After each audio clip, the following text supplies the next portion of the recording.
ನಮಸ್ಕಾರ. ನಾನು ಎ ಕಾಜಿ, ಕ್ಷೇತ್ರ ಶಿಕ್ಷಣಾಧಿಕಾರಿಗಳು, ಧಾರವಾಡ ಶಹರ. ಆತ್ಮೀಯ ವಿದ್ಯಾರ್ಥಿಗಳೇ, ನಮ್ಮ ಉಪನಿರ್ದೇಶಕರ ಕಚೇರಿ ಸಾರ್ವಜನಿಕ ಶಿಕ್ಷಣ ಇಲಾಖೆ ಧಾರವಾಡ ಇವರು ವಿಶೇಷವಾಗಿ ರಾಜ್ಯದ ಎಲ್ಲ ಜಿಲ್ಲೆಗೆ ಗಮನಿಸಿದಾಗ ಅತ್ಯಂತ ಅರ್ಥಪೂರ್ಣವಾದ ಒಂದು ಕಾರ್ಯಕ್ರಮವನ್ನು ಹಮ್ಮಿಕೊಂಡಿದ್ದು, ಇದರಲ್ಲಿ ನಮ್ಮ ಜಿಲ್ಲೆಯ ಅತ್ಯಂತ ಅನುಭವಿ ಮತ್ತು ವಿಷಯ ಪಾಂಡಿತ್ಯವನ್ನು ಹೊಂದಿರುವಂಥ ಸುಮಾರು 45 ಶಿಕ್ಷಕರ ಸಹಾಯ ತಗೊಂಡು ಎಲ್ಲ ವಿಷಯದಲ್ಲಿ, ಎಲ್ಲ ಮಾಧ್ಯಮದಲ್ಲಿ, ಕನ್ನಡ ಮಾಧ್ಯಮ, ಇಂಗ್ಲೀಷ್ ಮಾಧ್ಯಮ ಹಾಗೂ ಉರ್ದು ಮಾಧ್ಯಮದ 10ನೇ ತರಗತಿ ಮಕ್ಕಳಿಗಾಗಿ ಆಡಿಯೋ ವಿಡಿಯೋ ಕ್ಲಿಪ್ಸನ್ನು ಎಲ್ಲ ವಿಷಯದಲ್ಲಿ, ಎಲ್ಲ ಅಧ್ಯಾಯಗಳಲ್ಲಿ ಸಿದ್ಧಪಡಿಸಿದ್ದು. ಇದು ಭಾಳಷ್ಟು ಅರ್ಥಪೂರ್ಣವಾದ, ಆಮೇಲೆ ಮಕ್ಕಳಿಗೆ ಇದರಿಂದ ಸಂಪೂರ್ಣವಾಗಿ ಪ್ರಾಯೋಗಿಕವಾಗಿ ಜ್ಞಾನವನ್ನು ಸಿಗುವ ರೀತಿಯಲ್ಲಿ ಸಿದ್ಧಪಡಿಸಿದ್ದಾರೆ. ಇದರ ಸಂಪೂರ್ಣ ಉಪಯೋಗ, ಸಂಪೂರ್ಣ ಲಾಭವನ್ನು ಧಾರವಾಡ ಜಿಲ್ಲೆಯ ಮಕ್ಕಳ ಅಷ್ಟೇ ಅಲ್ಲ, ಇಡೀ ರಾಜ್ಯದ ಎಲ್ಲ ಜಿಲ್ಲೆಯ ಮಕ್ಕಳು ಇದರ ಸದುಪಯೋಗ ಪಡ್ಕೊಂಡು ತಮ್ಮ ಕಲಿಕೆಯನ್ನು ದೃಢೀಕರಣ ಮಾಡುವ ಜೊತೆಗೆ ಉತ್ತಮ ಫಲಿತಾಂಶ ಕೊಡಲಿಕ್ಕೆ ಸಹಾಯ ಆಗುತ್ತೆ. ಅದರ ಜೊತೆಗೆ ನಮ್ಮ ಮಕ್ಕಳು ಅಭ್ಯಾಸ ಮಾಡುವ ದಿನಗಳು ಭಾಳ ಕಡಿಮೆ ಇದೆ. ಈಗ ಇದು ಅಭ್ಯಾಸದ ಅವಧಿ. ಇದು ಅಭ್ಯಾಸ, ನಿರಂತರ ರೂಢಿ ಮಾಡೋದು, ಲೆಕ್ಕಗಳನ್ನು, ಡಯಾಗ್ರಾಮ್ಸನ್ನು ಬಿಡಿಸೋದು, ವ್ಯಾಕರಣವನ್ನು ಗಟ್ಟಿ ಮಾಡಿಸೋದು, ಸಮಾಜ ವಿಜ್ಞಾನದಲ್ಲಿ ಬರುವಂಥ ಎಲ್ಲ ಮುಖ್ಯಾಂಶಗಳು, ದಿನಾಂಕಗಳನ್ನು ಗಟ್ಟಿಗೊಳಿಸೋದು ಒಳ್ಳೆಯ ಒಂದು ಅವಧಿ ಇದು. ಇಲ್ಲಿ ನೀವು ಆರೋಗ್ಯ ಕಡೆ ಗಮನ ಕೊಡ್ತಾ, ನಿಮ್ಮ ಆರೋಗ್ಯನೂ ಅಷ್ಟೇ ಪ್ರಮುಖ. ವೇಳಾಪಟ್ಟಿಯಂತೆ ತಾವು ನಿರಂತರವಾಗಿ ಅಭ್ಯಾಸ ಮಾಡೋ ಜೊತೆಗೆ, ಒಳ್ಳೆ ಮಾತಿದೆ ಇಂಗ್ಲೀಷಲ್ಲಿ, ಪ್ರಾಕ್ಟೀಸ್ ಮೇಕ್ಸ್ ಮ್ಯಾನ್ ಪರ್ಫೆಕ್ಟ್ ಅಂತ. ಆ ಹಿನ್ನೆಲೆಯಲ್ಲಿ ತಾವು ನಿರಂತರವಾಗಿ ಅಭ್ಯಾಸ ಮಾಡೋದು, ನಿರಂತರವಾಗಿ ಲೆಕ್ಕವನ್ನು ಬಿಡಿಸೋದು, ಡಯಾಗ್ರಾಮನ್ನು ಬಿಡಿಸೋದು, ಎಲ್ಲನೂ ನಿರಂತರತೆ ಶಿಕ್ಷಕರ ಮಾರ್ಗದರ್ಶನದಲ್ಲಿ ಹಾಗೂ ಈ ಆಡಿಯೋ ವಿಡಿಯೋ ಕ್ಲಿಪ್ಸ್ ಸಹಾಯದಿಂದ ಮಾಡಿದಾಗ ತಾವು ಪರೀಕ್ಷೆಯಲ್ಲಿ ಖಂಡಿತವಾಗಿ ಸ್ವಸಾಮರ್ಥ್ಯದಿಂದ ಉತ್ತೀರ್ಣತೆ ಹೊಂದಲು ಇದು ಸಂಪೂರ್ಣ ಸಹಕಾರಿ, ಸಂಪೂರ್ಣ ಒಂದು ಸಹಾಯ ನಿಮ್ಗಾಗತ್ತಂತ ಈ ಸಂದರ್ಭದಲ್ಲಿ ಎಲ್ಲರಿಗೆ ತಾವು ಆರೋಗ್ಯವಂತ ಜೊತೆಗೆ ಅಭ್ಯಾಸದ ಕಡೆ ಹೆಚ್ಚು ಗಮನ ಕೊಟ್ಟು ನಮ್ಮ ಜಿಲ್ಲೆ, ನಮ್ಮ ರಾಜ್ಯದ ಫಲಿತಾಂಶ ಸುಧಾರಣೆ ಮಾಡಲಿಕ್ಕೆ ಎಲ್ಲರೂ ಪ್ರಯತ್ನ ಮಾಡಬೇಕು. ಈ ನಿಟ್ಟಿನಲ್ಲಿ ಶಿಕ್ಷಕರು ಕೂಡ ಮಕ್ಕಳಿಗೆ, ಮುಖ್ಯೋಪಾಧ್ಯಾಯರು ಕೂಡ ಮಕ್ಕಳಿಗೆ ಮೇಲುಸ್ತುವಾರಿ ಮಾಡಲು ಈ ಮೂಲಕ ತಮ್ಮಲ್ಲಿ ಕೋರ್ತಾ, ಇದು ಒಳ್ಳೆಯ ಕಾರ್ಯಕ್ರಮ ಅಂತ ನಮ್ಮ ಮುಕ್ತ ಮನಸ್ಸಿಂದ ಸಂಘಟಕರಿಗೆ ಈ ಕಾರ್ಯಕ್ರಮವನ್ನು ವ್ಯವಸ್ಥಿತವಾಗಿ ನಡೆಸಿಕೊಂಡಿರುವಂಥ ಎಲ್ಲರಿಗೆ ವಂದಿಸ್ತೇನೆ. ನಮಸ್ಕಾರ.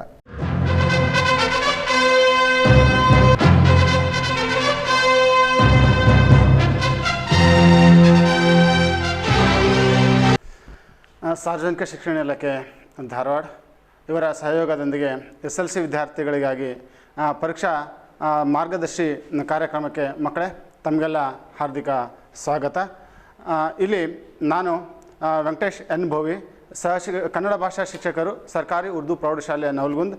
ತಮಗೆ ಇವತ್ತು ನಾನು ಕನ್ನಡ ದ್ವಿತೀಯ ಭಾಷೆ ಕನ್ನಡ ವ್ಯಾಕರಣಾಂಶಗಳನ್ನು ಪರೀಕ್ಷಾ ದೃಷ್ಟಿಯಿಂದ ನಿಮಗೆ ವ್ಯಾಕರಣಾಂಶದಲ್ಲಿ ಯಾವ್ಯಾವ ವ್ಯಾಕರಣಾಂಶಗಳು ಪ್ರಮುಖವಾಗಿದ್ದಾವೆ, ಅವುಗಳನ್ನು ಬರೆಯುವ ರೀತಿ ಹೇಗೆ ಮತ್ತು ಅವುಗಳನ್ನು ನೆನಪಿಟ್ಕೊಳ್ಳುವ ಬಗೆ ಹೇಗೆ ಅನ್ನೋದನ್ನು ಒಂದಿಷ್ಟು ನಾನು ಇವತ್ತು ನಿಮಗೆ ತಿಳಿಸ್ಕೊಡ್ತಾ ಇದ್ದೇನೆ, ನಿಮ್ಮೊಂದಿಗೆ ಹಂಚ್ಕೊಳ್ತಾ ಇದ್ದೇನೆ. ಇವತ್ತು ನಮಗೆ ಭಾಗದಲ್ಲಿ, ಪಠ್ಯಭಾಗದಲ್ಲಿ ಅವಶ್ಯಕವಾಗಿರ್ತಕ್ಕಂಥ ಅಂಶಗಳು ಯಾವುವು ಅನ್ನೋದನ್ನು ಹೇಳ್ತೇನೆ.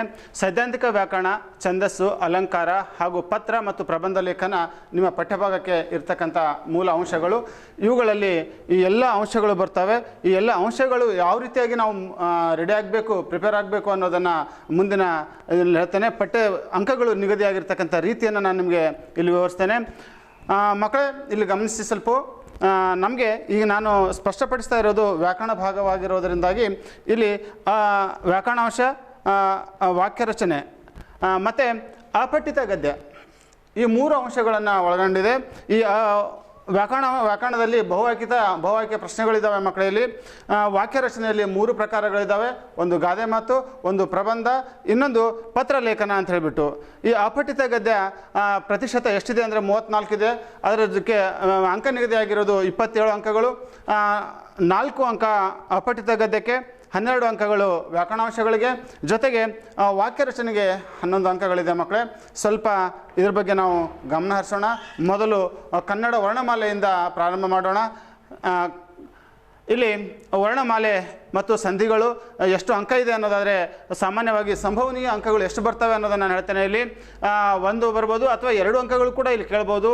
ನಾಮಪದ ಮತ್ತು ಪ್ರಕಾರಗಳು ಅದರಲ್ಲಿ ಕೂಡ 1 ಅಂಕ ಕಡ್ಡಾಯವಾಗಿರುತ್ತೆ.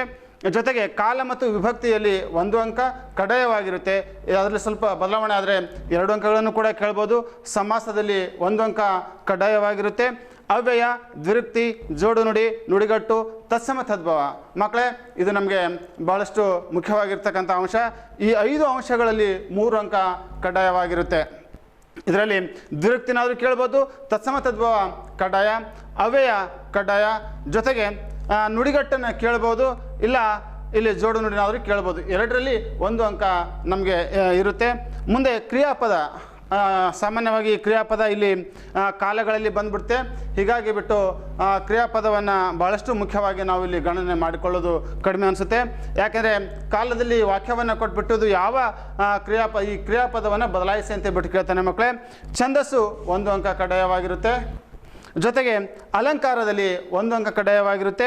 ವಿರುದ್ಧ ಪದ 1 ಅಂಕ, ಗ್ರಾಂಥಿಕ ರೂಪ 1 ಅಂಕ ಇರುತ್ತೆ. ಸಮನಾರ್ಥಕ ಪದ ಅಥವಾ ಪದದ ಅರ್ಥ ಅಂತ ಹೇಳ್ಬಿಟ್ಟು ಕೇಳ್ತಾನೆ ಮಕ್ಕಳೇ. ನಾವು ಸಾಮಾನ್ಯವಾಗಿ ಪಠ್ಯಭಾಗದಲ್ಲಿ ಬಂದಂತಹ ಪದದ ಅರ್ಥವನ್ನು ನಾವಿಲ್ಲಿ ಗಮನಿಸಬೇಕಾಗುತ್ತೆ. ಇಲ್ಲಿ ನೋಡಿ, ಇನ್ನು ಮೂಲತಃ ನಾವು ಗಮನಿಸಬೇಕಾಗಿರೋದು ಅವು ಕನ್ನಡ ವರ್ಣಮಾಲೆಗಳು ಯಾವ ರೀತಿಯಾಗಿ ನಾವು ನೆನಪಿಟ್ಕೊಳ್ಬೇಕು ಅನ್ನೋದನ್ನು ಒಂದು ಈ ವೃಕ್ಷದ ಅಕ್ಷರ ವೃಕ್ಷ ಅಂತ ಹೇಳ್ಬಿಟ್ಟು ನನ್ನ ಕರಿಬೋದು. ಇಲ್ಲಿ ಅಕ್ಷರ ವೃಕ್ಷವನ್ನು ಕೊಟ್ಬಿಟ್ಟು ಇಲ್ಲಿ ಕನ್ನಡ ವರ್ಣಮಾಲೆಗಳನ್ನು ಬಗೆಬಗೆಯಾಗಿ ನೀಡಲಾಗಿದೆ. ಜೊತೆಗೆ ಇಲ್ಲಿ ಸ್ವರಗಳಿದ್ದಾವೆ. ದೀರ್ಘ ಸ್ವರಗಳು, ಹೃಸ್ವ ಸ್ವರಗಳು, ಅಲ್ಪ ಪ್ರಾಣಗಳು, ಮಹಾಪ್ರಾಣಗಳು, ಅನುನಾಸಿಕಗಳು, ಜೊತೆಗೆ ಅವರ್ಗೀಯ ವ್ಯಂಜನಗಳು ಮತ್ತು ಯೋಗವಾಹಗಳು ಅಂತ ಹೇಳ್ಬಿಟ್ಟು ಇಲ್ಲಿ ಒಟ್ಟಾರೆಯಾಗಿ ಕನ್ನಡ ವರ್ಣಮಾಲೆಗಳು 49. ಅವುಗಳನ್ನು ಈ ರೀತಿಯಾಗಿ ನಾವು ವಿಂಗಡಿಸ್ತೇವೆ. ಮುಖ್ಯವಾಗಿ 3 ಪ್ರಕಾರಗಳಾಗಿ ವಿಂಗಡಿಸ್ತೇವೆ ಮಕ್ಕಳೇ. ಗಮನಿಸಿ, ಸ್ವರಗಳು 13, 34 ವ್ಯಂಜನಗಳು, ಯೋಗವಾಹಗಳು 2. ಇವುಗಳನ್ನು ಸುಲಭವಾಗಿ ಹೇಗೆ ನಾವು ನೆನಪಿಟ್ಕೊಳ್ಬಹುದು ಸಂಖ್ಯೆಗಳ ಮೂಲಕ ಅನ್ನೋದನ್ನು ನಾನಿಲ್ಲಿ ಸ್ಪಷ್ಟವಾಗಿ ಹೇಳ್ತೇನೆ. 2, 5, 6, 7, 9, 10, 13, 25, 34, 49 ಈ ಸಂಖ್ಯೆಗಳನ್ನು ನಾವು ನೆನಪಲ್ಲಿ ಇಟ್ಕೊಂಡ್ಬಿಟ್ರೆ 2 ಅಂತಂದರೆ ಯೋಗವಾಹಗಳು, 5 ಅಂದರೆ ಅನುನಾಸಿಕಗಳು, 6 ಅಂದರೆ ಹೃಸ್ವಸ್ವರಗಳು, 7 ಅಂದರೆ ದೀರ್ಘಸ್ವರಗಳು, 9 ಅಂದರೆ ಅವರ್ಗೀಯ ವ್ಯಂಜನಗಳು ಮಕ್ಕಳೇ, 10 ಅಂತಾರೆ ಅಲ್ಪ ಪ್ರಾಣಗಳು ಅಥವಾ ಮಹಾಪ್ರಾಣಗಳು. ಇನ್ನು 13 ಅಂದರೆ ಒಟ್ಟಾರೆಯಾಗಿ 2 ಸ್ವರಗಳು ಸೇರಿ 13, 25 ವರ್ಗೀಯ ವ್ಯಂಜನಗಳು ಮಕ್ಕಳೇ, 34 ವ್ಯಂಜನಗಳು. ಒಟ್ಟಾರೆಯಾಗಿ ಕನ್ನಡ ವರ್ಣಮಾಲೆಗಳು ಎಷ್ಟು ಅನ್ನೋದಾದರೆ 49 ವರ್ಣಮಾಲೆಗಳು. ಇಲ್ಲಿ ನಾವು ಪ್ರಶ್ನೆ ಪತ್ರಿಕೆಯಲ್ಲಿ ಕೈಲಿಡಿದಾಗ ಯಾವ ರೀತಿ ಪ್ರಶ್ನೆಗಳು ಬರ್ಬೋದು ಅನ್ನೋ ಗೊಂದಲ ಇರೋದಾದರೆ ಇಲ್ಲೊಂದೆರಡು ಮಾದರಿ ಪ್ರಶ್ನೆಗಳನ್ನು ಕೊಟ್ಟಿದ್ದೇನೆ. ಕನ್ನಡ ವರ್ಣಮಾಲೆಯಲ್ಲಿರೋ ಅನುನಾಸಿಕ ಅಕ್ಷರಗಳ ಸಂಖ್ಯೆ ಎಷ್ಟು ಅಂತ ಹೇಳ್ಬಿಟ್ಟು ಕೇಳ್ತಾನೆ. ಈ ವ್ಯಾಕರಣ ಅಂಶದ ಎಲ್ಲ ಪ್ರಶ್ನೆಗಳು ಬಹು ಆಯ್ಕೆ ಪ್ರಶ್ನೆಗಳಾಗಿರೋದ್ರಿಂದ ಮಕ್ಕಳೇ ಇಲ್ಲಿ ಗಮನಿಸಿ, ಬಹು ಆಯ್ಕೆ ಉತ್ತರಗಳಿರ್ತವೆ ಕೆಳಗಡೆ 4. ಪ್ರಶ್ನೆಯನ್ನು ಸೂಕ್ಷ್ಮವಾಗಿ ಓದಿ ನಾವು ಅವುಗಳನ್ನು ಸೂಕ್ತವಾಗಿರ್ತಕ್ಕಂಥ ಉತ್ತರವನ್ನು ಆರಿಸಿ ಬರಬೇಕಾಗಿರೋದ್ರಿಂದ ಇಲ್ಲಿ ಕನ್ನಡ ವರ್ಣಮಾಲೆಯಲ್ಲಿರುವ ಅನುನಾಸಿಕ ಅಕ್ಷರಗಳ ಸಂಖ್ಯೆ ಎಷ್ಟು ಅಂತಕ್ಕಂಥ ಪ್ರಶ್ನೆ ಬಂದಾಗ ಅನುನಾಸಿಕ ಅಕ್ಷರಗಳು 5 ಎನ್ನುವ ಉತ್ತರವನ್ನು ನಾವಿಲ್ಲಿ ಗುರುತಿಸಬಹುದು. ಹಾಗೆ ಯ, ದ, ಮ, ಅ, ಓ, ಸ ಇಲ್ಲಿರುವ ಅವರ್ಗೀಯ ವ್ಯಂಜನಗಳು ಇವು ಅಂತ ಹೇಳ್ಬಿಟ್ಟು ಪ್ರಶ್ನೆ ಬರಬಹುದು. ಇಲ್ಲಿರ್ತಕ್ಕಂಥ ಅವರ್ಗೀಯ ವ್ಯಂಜನಗಳು ಯಾವುವು ಅನ್ನೋದಾದರೆ ಮಕ್ಕಳೇ ಯ ಮತ್ತು ಸ. ಇದು ಕನ್ನಡ ವರ್ಣಮಾಲೆಗಳ ಬಗ್ಗೆ ಇನ್ನು ಸುಲಭವಾಗಿ ಒಂದು ಸಂಕ್ಷಿಪ್ತವಾಗಿರ್ತಕ್ಕಂತಹ, ಯಾಕಂದರೆ ಈಗಾಗಲೇ ನೀವು ಆ ಕನ್ನಡ ವರ್ಣಮಾಲೆ ಏನು ಅನ್ನೋದನ್ನು ಸ್ಪಷ್ಟವಾಗಿ ಕಲ್ತಿರ್ತೀರಿ. ಹಾಗಾಗಿ ಬಿಟ್ಟು ವರ್ಣಮಾಲೆಗಳ ಬಗ್ಗೆ ಒಂದಿಷ್ಟು ನೆನಪಿಡ್ತಕ್ಕಂಥ ಮುಖ್ಯವಾದ ಅಂಶಗಳನ್ನು ನಾನು ನಿಮಗೆ ತಿಳಿಸ್ತಾ ಇದ್ದೇನೆ. ಮುಂದೆ ಇದೇ ರೀತಿಯಾಗಿ ಸಂಧಿಗಳನ್ನು ನಾವು ನೋಡೋದಾದರೆ, ಇದರಲ್ಲಿ ಕನ್ನಡ ವರ್ಣಮಾಲೆ ಮತ್ತು ಸಂಧಿಯನ್ನು ನೋಡೋದಾದರೆ ಸಂಧಿಗಳನ್ನು ನಾವು ನೋಡ್ತೇವೆ. ಸಂಧಿ ಅಂದರೆ ಏನು ಅನ್ನೋದು ನಿಮ್ಗೆ ಈಗಾಗಲೇ ಕಲ್ಪನೆ ಇದೆ. ಅದಕ್ಕಾಗಿ ಬಿಟ್ಟು ನಾನು ಇಲ್ಲಿ ಕನ್ನಡ ಸಂಧಿಗಳು ಮತ್ತು ಸಂಸ್ಕೃತ ಸಂಧಿಗಳು ಅಂತ ಹೇಳಿದ್ದೇನೆ. ಕನ್ನಡ ಸಂಧಿಗಳು ಪ್ರಮುಖವಾಗಿ 3 ಸಂಧಿಗಳು, ಒಂದು ಲೋಪ, ಆಗಮ, ಆದೇಶ. ಇನ್ನು ಸಂಸ್ಕೃತ ಸಂಧಿಗಳಲ್ಲಿ ಬಂದರೆ ಸವರ್ಣ ದೀರ್ಘ ಸಂಧಿ, ಗುಣಸಂಧಿ, ವೃದ್ಧಿ ಸಂಧಿ, ಎಣ್ಸಂಧಿ, ಶುತ್ವ, ಜಸ್ತ್ವ, ಅನುನಾಸಿಕ ಈ ಎಲ್ಲ 10 ಸಂಧಿಗಳಲ್ಲಿ ನಮಗೆ ಮುಖ್ಯವಾಗಿರ್ತಕ್ಕಂಥ ಸಂಧಿಗಳಂದ್ರೆ ಮಕ್ಕಳೇ ಸಂಸ್ಕೃತದ ಸಂಧಿಯ 2 ಪ್ರಕಾರಗಳನ್ನು ನಾವು ಗಮನಿಸಬಹುದು. ಇದನ್ನು ಹೇಗೆ ಸುಲಭವಾಗಿ ಇಟ್ಕೊಳ್ಬಹುದು ಅನ್ನೋದನ್ನು ಕೂಡ ನಾನಿಲ್ಲಿ ಹೇಳ್ತೇನೆ. ನೋಡಿ, ಇಲ್ಲಿ ಸಂಸ್ಕೃತ ಸಂಧಿಯ ಎಲ್ಲ ಪ್ರಕಾರಗಳನ್ನು ಉದಾಹರಣೆ ಸಮೇತ ಇಲ್ಲಿ ಸ್ಪಷ್ಟಪಡಿಸಿದ್ದೇನೆ ಮಕ್ಕಳ ಈ ವೃತ್ತದಲ್ಲಿ. ಸವರ್ಣ ದೀರ್ಘ ಸಂಧಿ, ಗುರು ಅಧಿಕ ಉಪದೇಶ, ಗುರು ಉಪದೇಶ ಅಂದರೆ ಸವರ್ಣ ಸಂಧಿ. ಸವರ್ಣ ದೀರ್ಘ ಸಂಧಿ ಅಂದರೆ 2 ಸವರ್ಣಗಳು ಪರಸ್ಪರ ಪರವಾಗಿ ಅದೇ ಸ್ವರವು ದೀರ್ಘವಾಗುವುದನ್ನು ಸವರ್ಣ ದೀರ್ಘ ಸಂಧಿ ಅಂತ ಬಿಟ್ಟು ಹೇಳ್ತೇವೆ. ಅದಕ್ಕೆ ಉದಾಹರಣೆಗಳನ್ನು ಕೊಟ್ಟಿದ್ದೇನೆ. ಇಲ್ಲಿ ಎಲ್ಲ ಉದಾಹರಣೆಗಳನ್ನು ನೋಡಿದರೂ ಕೂಡ ಇಲ್ಲಿ ಉ ಇದೆ, ಅ ಇದೆ, ಆ ಇದೆ, ಇ ಇದೆ, ಇವೆಲ್ಲವೂ ಕೂಡ ಅದೇ ಸ್ವರವು ದೀರ್ಘವಾಗಿರೋದನ್ನು ನಾವಿಲ್ಲಿ ನೋಡ್ತಾ ಹೋಗ್ತೇವೆ. ಗುಣಸಂಧಿ ಇದೆ, ಆಕಾರಗಳಿಗೆ ಈ ಕಾರಗಳು ಬಂದು ಏಕಾರವಾಗೋದು, ಊಕಾರಗಳಿಗೆ ಓಕಾರವಾಗೋದು, ಜೊತೆಗೆ ರೂಕಾರಕ್ಕೆ ಅರ್ರಕಾರವಾಗೋದನ್ನು ನಾವಿಲ್ಲಿ ಗಮನಿಸ್ತೇವೆ. ವೃದ್ಧಿ ಸಂಧಿ ಐಕಾರಗಳು ವೃದ್ಧಿಯಾಗೋದು, ಎಣ್ ಸಂಧಿ ಇಲ್ಲ ವಕಾರ ಬರೋದು, ಜೊತೆಗೆ ಜಸ್ತ್ವ ಸಂಧಿ ಇದೆ, ಶುತ್ವ ಸಂಧಿ ಉದಾಹರಣೆಗಳನ್ನು. ಅನುನಾಸಿಕ ಸಂಧಿಗಳು, ಅನುನಾಸಿಕ ಸಂಧಿ ಬಗ್ಗೆ ಸ್ವಲ್ಪ ಗಮನ ಹರಿಸಿ ಮಕ್ಕಳೇ. ಯಾಕೆ ಅಂತಂದರೆ ಇಲ್ಲಿ ವರ್ಗದ ಪ್ರಥಮ ಅಕ್ಷರಗಳಿದ್ದು ಅದಕ್ಕೆ ಯಾವುದೇ ಅನುನಾಸಿಕ ಪರವಾದರೂ ಕೂಡ ಅದೇ ವರ್ಗದ ಅನುನಾಸಿಕ ಅಕ್ಷರವು ಆಗಮವಾಗಿ ಬರುವುದನ್ನೇ ನಾವಿಲ್ಲಿ ಅನುನಾಸಿಕ ಅಕ್ಷರ ಅಂತ ಅನುನಾಸಿಕ ಸಂಧಿ ಅಂತ ಬಿಟ್ಟು ಕರಿತೇವೆ. ಉದಾಹರಣೆ ವಾಂಗ್ಮಯ, ದಿಗ್ಮೂಢ, ಷಣ್ಮಾಸ, ಷಡಾನನ, ಹೀಗೆ ನಾವು ಈ ಸಂಧಿಗಳನ್ನು ಗಮನಿಸಿದಾಗ ಎಲ್ಲವೂ ಈ ಅನುನಾಸಿಕ ಸಂಧಿಗಳನ್ನು ನಾವಿಲ್ಲಿ ನೋಡ್ತೇವೆ. ಹಾಗೆಯೇ ಈ ಸಂಧಿಗಳನ್ನು ಸುಲಭವಾಗಿ ಹೇಗೆ ಗಮನಿಸಬಹುದು, ನೆನಪಿಟ್ಕೊಳ್ಬಹುದು ಅಂದರೆ ಮಕ್ಕಳೇ, ಇಲ್ಲಿ ಸವರ್ಣ ದೀರ್ಘ ಸಂಧಿ ಅ, ಆ, ಇ, ಉ, ಈ 3 ಸವರ್ಣ ಸ್ವರಗಳು. ಮುಂದೆ ಬರ್ತಕ್ಕಂಥ ಸ್ವರಗಳು ಒಂದೇ ಜಾತಿಯ ಸ್ವರಗಳಾಗಿದ್ದರೂ ಕೂಡ ಅದು ದೀರ್ಘವಾಗುತ್ತೆ. ಎ ಐ ಆಗುತ್ತೆ, ಓ ಔ ಆಗುತ್ತೆ. ಹೀಗಾಗಿ ಬಿಟ್ಟು ಆ ಸ್ವರಗಳು ನಮಗೆ ಸವರ್ಣ ದೀರ್ಘ ಸಂಧಿಯಲ್ಲಿ ಬರೋದಿಲ್ಲ. ಈ 3 ಅಕ್ಷರಗಳು ಅಂದರೆ 3 ಸ್ವರಗಳು ಸವರ್ಣ ಸ್ವರಗಳಾಗಿದ್ದಾವೆ. ಇಲ್ಲಿ ಪಂಚಾಕ್ಷರ, ಗಿರೀಶ, ಊರೂರು ಉದಾಹರಣೆ ಕೊಟ್ಟಿದ್ದೇನೆ ಮಕ್ಕಳೇ, ಗಮನಿಸಿ. ಅದೇ ರೀತಿಯಾಗಿ ಗುಣಸಂಧಿ ಇದೆ. ಆಕಾರಗಳು ಪೂರ್ವ ಪದದ ಅಂತ್ಯದಲ್ಲಿ ಕಡ್ಡಾಯವಾಗಿರಬೇಕು. ಅದಕ್ಕೆ ಉತ್ತರ ಪದದ ಆದಿಯಲ್ಲಿ ಈ ಕಾರಗಳು ಬಂದಾಗ ಏಕಾರವು, ಕಾರಗಳು ಬಂದಾಗ ಓಕಾರವು, ರೂಕಾರವು ಬಂದಾಗ ಅರ್ಕಾರವು ಆದೇಶವಾಗಿ ಬರುವಂತಹವು ಗುಣಸಂಧಿ ಅಂತ ಹೇಳ್ಬಿಟ್ಟು ನಾವು ಹೇಳ್ತೇವೆ. ಈಗಾಗಲೇ ಈ ಸ್ವರಗಳನ್ನು ಮಾತ್ರ ನಾವು ಈ ಲಕ್ಷಣಗಳನ್ನು ಮಾತ್ರ ನೆನಪಿಟ್ಕೊಂಡಾಗ ಮಾತ್ರ ಮಕ್ಕಳೇ ಏನಾಗುತ್ತೆ ಅಂದರೆ ಸ್ಪಷ್ಟವಾಗಿ ಸುಲಭವಾಗಿ ಸಂಧಿಯನ್ನು ನಾವು ನೆನಪಿಟ್ಕೊಳ್ಳೋ ಗ್ರಹಿಸಲು ಸಾಧ್ಯವಾಗುತ್ತೆ. ಗಣೇಶ, ಗಣ ಅಧಿಕ್ ಈಶ. ನೋಡಿ ಅ ಇದೆ, ಇಲ್ಲಿ ಅ ಇದೆ, ಇದಕ್ಕೆ ಈ ಕಾರ ಆದೇಶವಾಗಿದೆ, ಅದು ಏಕಾರವಾಗಿದೆ. ಇಲ್ಲಿ ಆಕಾರ ಇದೆ, ಊಕಾರ ಅದಕ್ಕೆ ಆದೇಶವಾಗಿದೆ, ಅದು ಓಕಾರ ಬಂದಿರೋದನ್ನು ನೋಡ್ತೇವೆ. ಹಾಗೆ ಆಕಾರ ಅದಕ್ಕೆ ರೂಕಾರ ಆಗಮವಾಗಿದೆ, ಅದು ಅರ್ಕಾರ ಮಹರ್ಷಿ ಅನ್ನುವಂಥ ಉದಾಹರಣೆಗಳನ್ನು ಕೊಟ್ಟಿದ್ದೇನೆ. ಇದಕ್ಕೆ ಯಾವ ರೀತಿಯಾದ ಪ್ರಶ್ನೆಗಳು ಬರಬಹುದು ಅನ್ನೋ ಸಂಭವನೀಯತೆ, ಯಾವ ರೀತಿ ಪ್ರಶ್ನೆಯನ್ನು ಕೇಳಬಹುದು ಅನ್ನೋದಾದರೆ, ಗಿರೀಶ ಪದವು ಈ ಸಂಧಿಗೆ ಉದಾಹರಣೆಯಾಗಿದೆ. ಲೋಪಸಂಧಿ, ಆಗಮ ಸಂಧಿ, ಅನುನಾಸಿಕ ಸಂಧಿ, ಸವರ್ಣ ದೀರ್ಘ ಸಂಧಿ ಅಂತಿದೆ ಮಕ್ಕಳೇ. ನೋಡಿ ಇಲ್ಲಿ ಮೇಲ್ಗಡೆ ಏನಿದೆ ಉದಾಹರಣೆಗಳನ್ನು ಕೊಟ್ಟಿದ್ದೇನೆ. ಪ್ರಶ್ನೆ ಈ ರೀತಿ ಬಂದಾಗ ನಾವು ಅವುಗಳನ್ನು ಗಮನಿಸಿ ಉತ್ತರಿಸಬೇಕಾಗುತ್ತೆ. ಹಾಗೆಯೇ ಈ ಕೆಳಗಿನ ಪದವು ಗುಣಸಂಧಿಗೆ ಉದಾಹರಣೆಯಾಗಿದೆ. ಯಾವ ಪದ ಇದೆ ಇಲ್ಲಿ? ಮಹೋತ್ಸವ ಇದೆ, ಮಹಾನುಭವ ಇದೆ, ಏಕೈಕ ಇದೆ, ಅವನೂರು ಇದೆ. ಇಲ್ಲಿ ಮಹೋತ್ಸವ ಎನ್ನುವುದು ಗುಣಸಂಧಿ. ಮಹಾ ಅಧಿಕ್ ಉತ್ಸವ, ಆಕಾರಕ್ಕೆ ಊಕಾರ ಬಂದು ಓಕಾರವಾಗಿದೆ, ಅದು ಇಲ್ಲಿ ನಾವು ನೋಡ್ತೇವೆ. ಹೀಗೆ ಸಂಧಿಗಳನ್ನು ಸುಲಭವಾಗಿ ನಾವು ನೋಡಿದಾಗ ಮುಂದೆ ಪ್ರಮುಖವಾಗಿರ್ತಕ್ಕಂಥ ಇನ್ನೊಂದು ಅಂಶ ಯಾವುದಂದ್ರೆ ಮಕ್ಕಳೇ, ಇಲ್ಲಿ ಗಮನಿಸಿ, ನಾಮಪದ ಮತ್ತು ಅದರ ಪ್ರಕಾರಗಳು. ನಾಮಪದ ಅಂದರೆ ಏನು? ಯಾವುದೇ ಒಂದು ವಸ್ತು, ವ್ಯಕ್ತಿ, ಪ್ರಾಣಿಗಳ ಹೆಸರನ್ನು ತಿಳಿಸುವ ಪದವೇ ನಾಮಪದ ಅಂತ ಹೇಳ್ಬಿಟ್ಟು ಕರಿತೇವೆ. ಅದರಲ್ಲಿ ಅನೇಕ ಪ್ರಕಾರಗಳನ್ನಾಗಿ ನಾವು ಮಾಡ್ತೇವೆ. ಅದು ಮುಖ್ಯವಾಗಿ ವಸ್ತುವಾಚಕ ನಾಮಪದ, ಗುಣವಾಚಕ, ಸಂಖ್ಯಾವಾಚಕ, ಸಂಖ್ಯೆಯ ವಾಚಕ, ಭಾವನಾಮ, ಪರಿಮಾಣವಾಚಕ, ಪ್ರಕಾರವಾಚಕ, ಸರ್ವನಾಮ ಮತ್ತು ದಿಗ್ವಾಚಕ. ಈ ಎಲ್ಲ ಪ್ರಕಾರಗಳನ್ನು ನೋಡಿದಾಗ ಮಕ್ಕಳೇ ನಾವು ಮುಖ್ಯವಾಗಿ ಗಮನಿಸಬೇಕಾಗಿರೋದು ವಸ್ತುವಾಚಕ ಮತ್ತು ದಿಗ್ವಾಚಕ, ಸರ್ವನಾಮ, ಈ 3 ನಾಮಪದ ಪ್ರಕಾರಗಳನ್ನು ನಾವು ಗಮನಿಸಬೇಕಾಗುತ್ತೆ. ಪರೀಕ್ಷಾ ದೃಷ್ಟಿಯಿಂದ ಈ 3 ಪ್ರಕಾರಗಳನ್ನು ನಾವು ಗಮನಿಸಬೇಕಾಗುತ್ತೆ. ಇವು ಉದಾಹರಣೆ ಸಹಿತ ನಾನು ಇಲ್ಲಿ ಕೊಟ್ಟಿದ್ದೇನೆ ಒಂದಿಷ್ಟು. ವಸ್ತುವಾಚಕ ಯಾವ ರೀತಿಯಾಗಿ ಇರುತ್ತೆ, ವಸ್ತುವಾಚಕದಲ್ಲಿ 3 ಪ್ರಕಾರಗಳು ಅನ್ನೋದನ್ನು ನಾನು ಮುಂದಿನ ಭಾಗದಲ್ಲಿ ವಿವರಿಸ್ತಾ ಹೋಗ್ತೇನೆ. ವಸ್ತುವಾಚಕ ಕಾವೇರಿ ಗುಣವಾಚಕ, ಒಂದು ವಸ್ತುವಿನ ಗುಣವನ್ನು ತಿಳಿಸುವಂಥದ್ದು. ಸುಂದರ ಸಂಖ್ಯಾವಾಚಕ, ಸಂಖ್ಯೆಯನ್ನು ತಿಳಿಸುವಂಥದ್ದು. 12 ಸಂಖ್ಯೆಯ ವಾಚಕ, 3ನೆಯ. ಹೀಗೆ ಭಾವಸೂಚಕ ಅಥವಾ ಭಾವವಾಚಕ ಅಂತಿದೆ.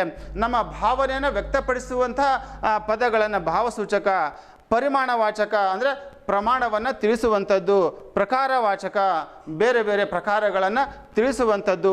ದಿಗ್ವಾಚಕ ಅಂತಂದರೆ ದಿಕ್ಕುಗಳನ್ನು ತಿಳಿಸುವಂಥದ್ದು. ಸಾಮಾನ್ಯವಾಗಿ ಪೂರ್ವ, ಪಶ್ಚಿಮ, ಉತ್ತರ, ದಕ್ಷಿಣ ಅಂತ ಹೇಳ್ತೇವೆ. ಹಾಗೆ ಅವುಗಳಿಗೆ ಕನ್ನಡದ ದಿಕ್ಕುಗಳನ್ನು ನಾವು ನೆನ್ಪಿಟ್ಕೊಳ್ಬೇಕಾಗುತ್ತೆ.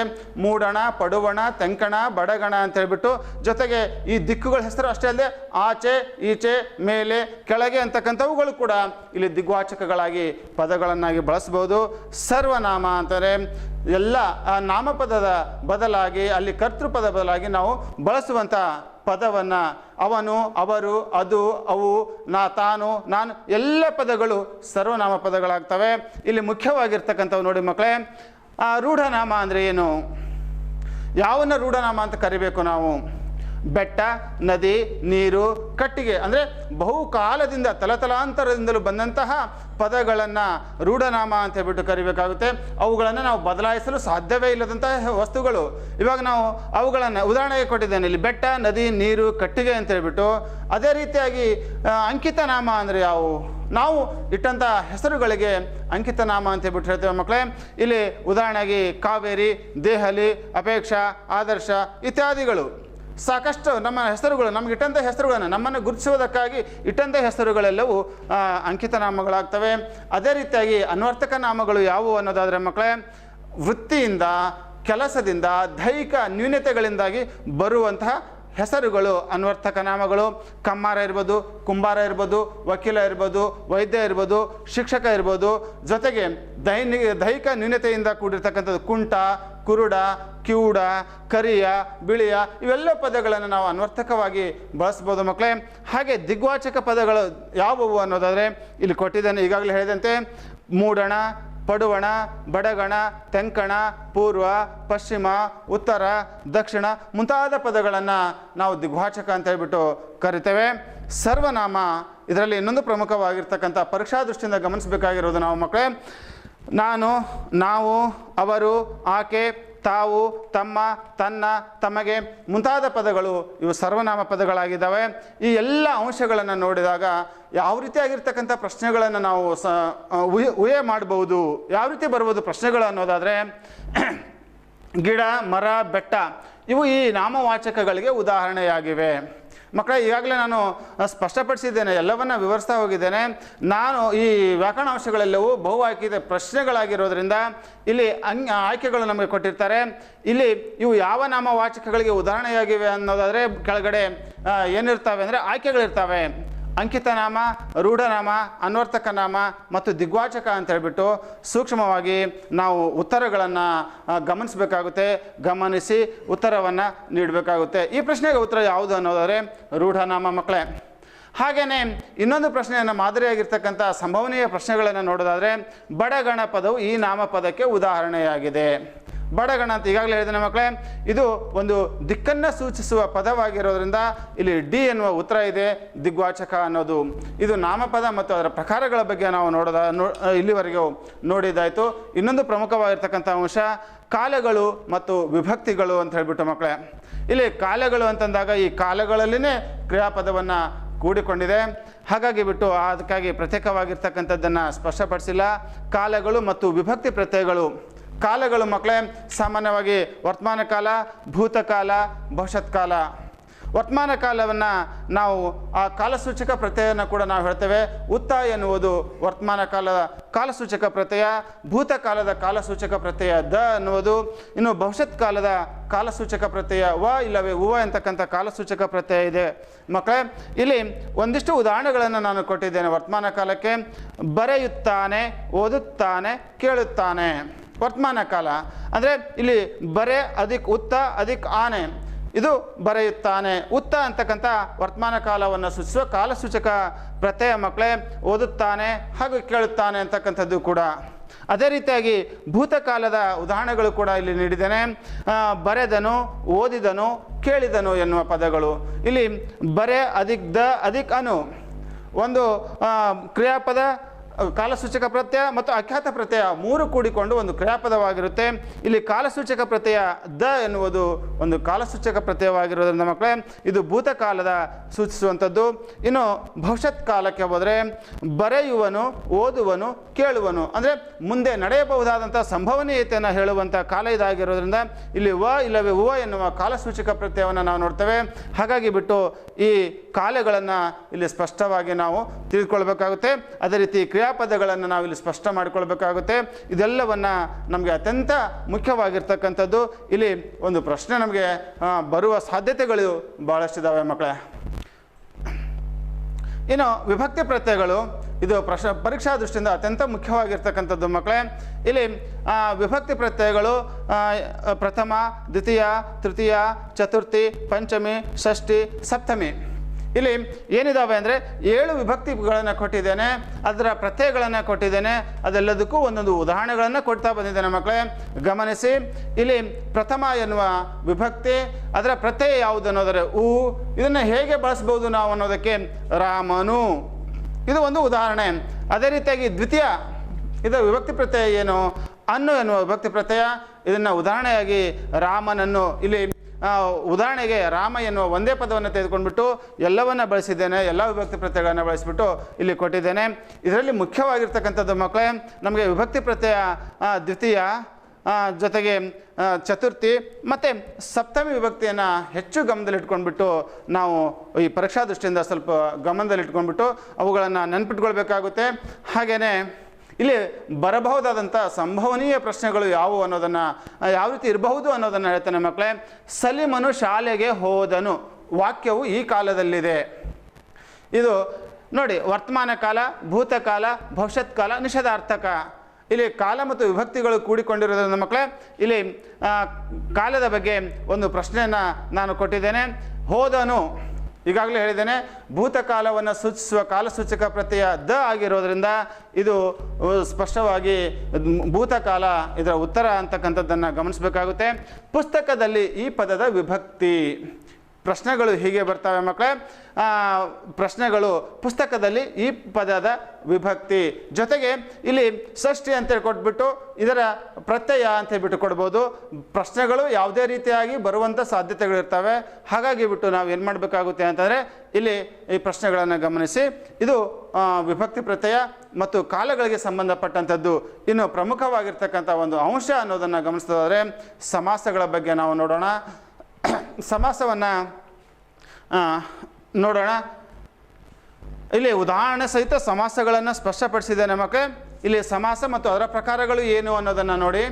ಸಮಾಸಗಳು ಕರ್ಮಧಾರಯ ಸಮಾಸ, ತತ್ಪುರುಷ ಸಮಾಸ, ಕರ್ಮಧಾರಯ ಸಮಾಸ, ದ್ವಿಗು, ದ್ವಂದ್ವ, ಕ್ರಿಯಾ, ಅಂಶಿ ಸಮಾಸ, ಬಹುರ್ವಿ ಮತ್ತು ಗಮಕ ಸಮಾಸ, ಈ ಎಲ್ಲ ಸಮಾಸಗಳನ್ನು ಇಲ್ಲಿ ಕೊಟ್ಟಿದ್ದೇನೆ. ಈ ಪ್ರತಿಯೊಂದು ಉದಾಹರಣೆಗಳನ್ನು ನೋಡಿ. ತತ್ಪುರುಷ ಸಮಾಸ, ತತ್ಪುರುಷ ಸಮಾಸದಲ್ಲಿ ನಾವು ಸ್ಪಷ್ಟವಾಗಿ ಈಗಾಗಲೇ ನೀವು ಅರ್ಥ ಮಾಡ್ಕೊಂಡಿದ್ದೀರಿ, ನಿಮ್ಮ ಶಿಕ್ಷಕರು ಕೂಡ ಅದ್ರ ಬಗ್ಗೆ ಸ್ಪಷ್ಟಪಡಿಸಿದ್ದಾರೆ. ಇಲ್ಲಿ ಉದಾಹರಣೆಗಳನ್ನು ಕೊಟ್ಟಿದ್ದೇನೆ. ಅರಸನ ಮನೆ, ಅರಮನೆ. ಇಲ್ಲಿ ತೃತೀಯದಿಂದ ಸಪ್ತಮಿವರೆಗಿನ ವಿಭಕ್ತಿ ಪ್ರತ್ಯಯವನ್ನು ಪೂರ್ವ ಪದದಲ್ಲಿ ಹೊಂದಿರಬೇಕು. ಅದು ಉತ್ತರ ಪದದ ನಾಮಪದ ಜೊತೆ ಕೂಡಿಕೊಂಡು ಉಂಟಾಗುವಂಥ ಸಮಾಸವಾಗಿರುತ್ತೆ. ಇಲ್ಲಿ ಅರಸನ ಮನೆ, ಅರಮನೆ. ಮಳೆಯ ಅಧಿಕ ಕಾಲ, ಮಳೆಗಾಲ. ತಲೆಯ ಅಧಿಕ ನೋವು, ತಲೆನೋವು. ಅದೇ ರೀತಿ ಬೆಟ್ಟದ ಅಧಿಕ ತಾವರೆ, ಬೆಟ್ಟದಾವರೆ. ಹೀಗೆ ಈ ತತ್ಪುರುಷ ಸಮಾಸವನ್ನು ನೋಡ್ತೇವೆ. ಇನ್ನು ಮುಖ್ಯವಾಗಿ ಕರ್ಮಧಾರಯ ಸಮಾಸದ ಬಗ್ಗೆ ಹೆಚ್ಚು ಒತ್ತು ಕೊಡಬೇಕು ಮಕ್ಕಳೇ. ಯಾಕೆ ಅಂತಂದರೆ ಇದು ವಿಶೇಷಣ ಮತ್ತು ವಿಶೇಷಗಳಿಂದ ಕೂಡಿಕೊಂಡಿರ್ತಕ್ಕಂಥದ್ದು. ಸುಲಭವಾಗಿ ಕೂಡ ನೆನಪಿಟ್ಟುಕೊಳ್ಳೋದಕ್ಕೆ ಸಹಾಯವಾಗುತ್ತೆ. ಹೊಸ ಅಧಿಕ ಕನ್ನಡ, ಹೊಸಗನ್ನಡ. ಕನ್ನಡ ಹೇಗಿದೆ ಅನ್ನೋದನ್ನು ಅದು ವರ್ಣನೆ ಮಾಡುತ್ತೆ ಮಕ್ಕಳೇ. ಇಲ್ಲಿ ಹೊಸದು ಕನ್ನಡ, ಹೊಸ ಕನ್ನಡ. ಕೆಂದಾವರೆ, ಕೆಂಪಾದ ಅಧಿಕ ತಾವರೆ. ಅಂದರೆ ಆ ತಾವರೆ ಹೂ ಯಾವ ಬಣ್ಣದಿಂದ ಕೂಡಿದೆ ಅನ್ನೋದನ್ನು ಅದು ವರ್ಣಿಸುವಂಥ ಪದವಾಗಿರುತ್ತೆ. ಇಲ್ಲಿಗೆ ಉಪಮೇಯ ಉಪಮಾನಗಳಿಂದ ಕೂಡಿಕೊಂಡಿರುವಂಥ ಸಮಾಸ ಕೂಡ ಅಂತ ಹೇಳ್ಬಿಟ್ಟು ಕರಿತೇವೆ. ಇದು ಕರ್ಮಧಾರಯ ಸಮಾಸ. ಇನ್ನು ದ್ವಿಗು ಸಮಾಸಕ್ಕೆ ಬರೋದಾದರೆ ಇಲ್ಲಿ ಸಂಖ್ಯೆಗಳನ್ನು ಹೊಂದಿರುತ್ತೆ. ಸಂಖ್ಯೆಗಳನ್ನು ಹೊಂದಿದ್ದು ನಾಮಪದ ಜೊತೆ ಕೂಡಿಕೊಂಡು ಉಂಟಾಗುವಂಥ ಸಮಾಸ ಇದಾಗಿರುತ್ತೆ. ಒಂದು ಅಧಿಕ ಕಟ್ಟು, ಒಗ್ಗಟ್ಟು. ನೋಡಿ, ಒಗ್ಗಟ್ಟು ಅಂತಂದಾಗ ಒಂದು ಅಧಿಕ ಕಟ್ಟು, ಕಟ್ಟು ಒಂದೇ ಇದೆ. ಅದಕ್ಕಾಗಿ ಬಿಟ್ಟು ಮುಮ್ಮಡಿ, 3 ಅಧಿಕ್ ಮಡಿ ಮುಮ್ಮಡಿ, ಜೊತೆಗೆ 2 ಅಧಿಕ್ ಕೆಲ ಇಕ್ಕಲ, 4 ಅಧಿಕ್ ಮೊಗ ನಾಲ್ಮೊಗ. ಹೀಗೆ ನಾವು ಸಮಾಸಗಳನ್ನು ಸಂಧಿಗಳಿಗಿಂತಲೂ ಸುಲಭವಾಗಿ ನೆನಪಿಟ್ಕೊಳ್ಳಲು ಸಾಧ್ಯವಾಗುತ್ತೆ. ಇಲ್ಲಿ ದ್ವಂದ್ವ ಸಮಾಸ 2 ಅಥವಾ 2ಕ್ಕಿಂತ ಹೆಚ್ಚು ಪ್ರಥಮಾಂತ ವಿಭಕ್ತಿ ಪ್ರತ್ಯಯವನ್ನು ಹೊಂದಿರತಕ್ಕಂಥ ಪದಗಳು ಏನಾಗಿರ್ತವೆ ಅಂದರೆ ಸಹಯೋಗದಿಂದ ಕೂಡಿಕೊಂಡು ಉಂಟಾಗುವಂಥ ಸಮಾಸ. ಗಿರಿಗಳು, ವನಗಳು, ದುರ್ಗಗಳು, ಗಿರಿವನ ದುರ್ಗಗಳು ಅಂತ ಹೇಳ್ಬಿಟ್ಟು ಆಗಿದೆ ಮಕ್ಕಳೇ. ಇಲ್ಲಿ ಸೂಕ್ಷ್ಮವಾಗಿ ಈ ಪದಗಳನ್ನು ನಾವು ಗಮನಿಸಬೇಕಾಗುತ್ತೆ. 2 ಅಥವಾ 2ಕ್ಕಿಂತ ಹೆಚ್ಚು ಪದಗಳು ಕೂಡಿಕೊಳ್ತವೆ. ಅವು ಕೊನೆಯಲ್ಲಿ ಏನಾಗಿರಬೇಕು ಅಂತಂದರೆ ಪ್ರಥಮ ವಿಭಕ್ತಿ ಪ್ರತ್ಯಯನ ಹೊಂದಿರಬೇಕು. ಅದೇ ರೀತಿಯಾಗಿ ಕ್ರಿಯಾ ಸಮಾಸ ಏನಾಗಿರುತ್ತೆ? ಉತ್ತರ ಪದ ಕ್ರಿಯೆಯಿಂದ ಕೂಡಿಕೊಂಡಿರುತ್ತೆ, ಪೂರ್ವ ಪದ ನಾಮಪದವಾಗಿರುತ್ತೆ, ಉತ್ತರ ಪದ ಕ್ರಿಯೆಯಿಂದ ಕೂಡಿಕೊಂಡಿರುತ್ತೆ. ಉದಾಹರಣೆ, ಕೈಯನ್ನು ಮುಗಿ, ಕೈ ಮುಗಿ ಅಂದರೆ ಮುಗಿಯುವಂಥ ಕೆಲಸ ನಡೀತಾ ಇದೆ ಇಲ್ಲಿ. ಜೊತೆಗೆ ತಲೆದೂಗು ಅಥವಾ ತಲೆಗೊಡವಿ, ತಲೆಯನ್ನು ಕೊಡವಿ, ಕೊಡವಿ ಅಂತಂದರೆ ತಲೆಯನ್ನು ಜಾಡಿಸೋದು. ಅದೇ ರೀತಿಯಾಗಿ ಮೋಸವನ್ನು ಮಾಡು, ಮೋಸ ಮಾಡು. ಹೀಗೆ ಉತ್ತರ ಪದ ಏನಾಗಿರಬೇಕು ಅಂತಾರೆ? ಕ್ರಿಯೆಯನ್ನು ಕೂಡಿಕೊಂಡಿರಬೇಕು, ಅದು ಕ್ರಿಯಾ ಸಮಾಸವಾಗಿರುತ್ತೆ. ಇನ್ನು ಅಂಶಿ ಸಮಾಸ, ಒಂದು ಪೂರ್ಣವಾದ ವಸ್ತುವಿನ ಒಂದು ಭಾಗವನ್ನು ಸೂಚಿಸುವ ಸಮಾಸ ಇದು ಆಗಿರುತ್ತೆ ಅಂಶಿ ಸಮಾಸ. ಪೂರ್ವ ಪದ ಏನಾಗಿರಬೇಕು ಅಂತಂದರೆ ಪೂರ್ಣ ವಸ್ತು ಆಗಿರಬೇಕು, ಉತ್ತರ ಪದ ಒಂದು ಭಾಗವಾಗಿರಬೇಕು ಮಕ್ಕಳೇ. ಆ ಪದಗಳನ್ನು ನೋಡೋಣ ಇಲ್ಲಿ. ಮುಂಗೈ, ಕೈಯ ಮುಂದಿನ ಭಾಗ, ನಡುನೆತ್ತಿ, ನೆತ್ತಿಯ ನಡುವೆ, ಜೊತೆಗೆ ಮುಂಗಾಲು, ಕಾಲಿನ ಮುಂದೆ. ಹೀಗೆ ಏನಾಗಿರುತ್ತೆ ಅಂತಂದರೆ ಒಂದು ಪೂರ್ಣವಾದ ವಸ್ತು ಒಂದು ಅದರ ಭಾಗವನ್ನು ತಿಳಿಸುವಂಥ ಇನ್ನೊಂದು ಪದವಾಗಿರುತ್ತೆ. ಹೀಗಾಗಿ ಬಿಟ್ಟು ಇದು ಅಂಶ ಮತ್ತು ಅಂಶಗಳು ಕೂಡಿಕೊಂಡು ಸಮಾಸಗಳು ಉಂಟಾಗುತ್ತೆ. ಅದೇ ರೀತಿಯಾಗಿ ಬಹುರ್ವಿ ಸಮಾಸವನ್ನು ನೋಡೋದಾದರೆ ಬೇರೆ ಪದ, 2 ಪದಗಳಿಗಿಂತ ಬೇರೆ ಪದದ ಅರ್ಥವೇ ಇಲ್ಲಿ ಪ್ರಧಾನವಾಗಿರುತ್ತೆ ಮಕ್ಕಳೇ. ಗಮನಿಸಿ, ಇಲ್ಲಿ ಮುಕ್ಕಣ್ಣು ಬೇರೆ, ಮುಕ್ಕಣ್ಣ ಬೇರೆ. ಮುಕ್ಕಣ್ಣು ಅಂತಾರೆ ದ್ವಿಗು ಸಮಾಸಕ್ಕೆ ಆಗುತ್ತೆ, 3 ಅಧಿಕ ಕಣ್ಣು ಅಂತ ಹೇಳ್ಬಿಟ್ಟು. ಮುಕ್ಕಣ್ಣ ಅಂತಾರೆ 3 ಕಣ್ಣುಗಳನ್ನು ಹೊಂದಿದವನು ಯಾವನು ಅವನು ಮುಕ್ಕಣ್ಣ. ಅದಕ್ಕಾಗಿ ಬಿಟ್ಟು ನಾವಿಲ್ಲಿ ಆ ಪದವನ್ನು ಬಹಳ ಎಚ್ಚರಿಕೆಯಿಂದ ಗಮನಿಸಬೇಕು. ಮುಕ್ಕಣ್ಣು ಇದೇನೋ ಅಥವಾ ಮುಕ್ಕಣ್ಣ ಇದೇನೋ ಅನ್ನೋದನ್ನು ನೋಡಿಬಿಟ್ಟು ಉತ್ತರಿಸಬೇಕಾಗುತ್ತೆ. 3 ಅಧಿಕ ಕಣ್ಣು ಉಳ್ಳವನು ಯಾವನು ಅವನು ಮುಕ್ಕಣ್ಣ. ಚಕ್ರವನ್ನು ಪಾಣಿಯಲ್ಲಿ ಉಳ್ಳವಳು ಯಾವಳು ಅವಳು ಚಕ್ರಪಾಣಿ. ಹೀಗೆ ನಾವೇನು ಮಾಡಬೇಕಾಗುತ್ತೆ ಅಂದರೆ ಬಹುರ್ವಿ ಸಮಾಸ ಇಲ್ಲಿ ಇರುವಂಥ ಪದಗಳನ್ನು ಬಿಟ್ಟು ಬೇರೆ ಪದದ ಅರ್ಥ ಬರುವಂಥದ್ದೇ ಇಲ್ಲಿ ಮುಖ್ಯವಾಗಿರುತ್ತೆ. ಹಾಗೆ ಗಮಕ ಸಮಾಸ, ಗಮಕ ಸಮಾಸ ಅಂದರೆ ಏನು? ಅಪೂರ್ಣವಾಗಿರ್ತಕ್ಕಂಥ ಕ್ರಿಯಾಪದ ಅಥವಾ ಸರ್ವನಾಮವನ್ನು ಪೂರ್ವಪದ ಹೊಂದಿರುತ್ತೆ. ಉದಾಹರಣೆಯಾಗಿ ಆ ಮನೆ, ಅದು ಅಧಿಕ್ ಮನೆ, ಆ ಮನೆ. ಇಲ್ಲಿ ಆ ಕಲ್ಲು ಅಂತಿದೆ, ಆ ಕಲ್ಲು, ಅದು ಅಧಿಕ್ ಕಲ್ಲು, ಆ ಕಲ್ಲು. ಆ ಹುಡುಗಿ, ಅವಳು ಅಧಿಕ್ ಹುಡುಗಿ, ಆ ಹುಡುಗಿ. ಇಲ್ಲಿ ಬಂದುದು ಬೇಟೆ, ಬಂದ ಬೇಟೆ. ಹೀಗೆ ಈ ಪದಗಳನ್ನು ನಾವು ಗಮನಿಸಬೇಕು. ಇಲ್ಲಿ ಈಗಾಗಲೇ ನೀವು ಅದ್ರ ಬಗ್ಗೆ ಸ್ಪಷ್ಟವಾಗಿ ಅರ್ಥ ಮಾಡ್ಕೊಂಡಿರ್ತೀರಿ. ಇಲ್ಲಿ ಸ್ಪಷ್ಟವಾಗಿರ್ತಕ್ಕಂಥ ಉದಾಹರಣೆನ ಕೊಟ್ಟಿದ್ದೇನೆ. ಜೊತೆಗೆ ಇದು ಯಾವ ರೀತಿ ಪ್ರಶ್ನೆಗಳು ಬರಬಹುದು ಅನ್ನೋ ಕಲ್ಪನೆ ನಮಗಿದ್ರೆ ಸೂಕ್ಷ್ಮವಾಗಿ ನಾವು ಅದಕ್ಕೆ ಸಿದ್ಧತೆ ಮಾಡಿಕೊಳ್ಳಲು ಸಾಧ್ಯವಾಗುತ್ತೆ. ಹೆಮ್ಮರ ಪದವು ಈ ಸಮಾಸಕ್ಕೆ ಉದಾಹರಣೆಯಾಗಿದೆ. ಹೆಮ್ಮರ ಯಾವುದಿದು ನಾವು ನೋಡೋದಾದರೆ, ಯಾಕೆಂದರೆ ಈಗಾಗಲೇ ನಾವು ನೋಡಿದ್ದೇವೆ, ಒಂದು ಪದವನ್ನು ವರ್ಣಿಸುವಂಥದ್ದು, ಒಂದು ವಸ್ತುವನ್ನು ವರ್ಣಿಸುವಂಥ ಪದವಾಗಿರೋದ್ರಿಂದ ಇದು ಕರ್ಮಧಾರಯ ಸಮಾಸವನ್ನು ನಾವು ನೋಡ್ತೇವೆ. ಹಿರಿದು ಅಧಿಕ್ ಮರ, ಹೆಮ್ಮರ.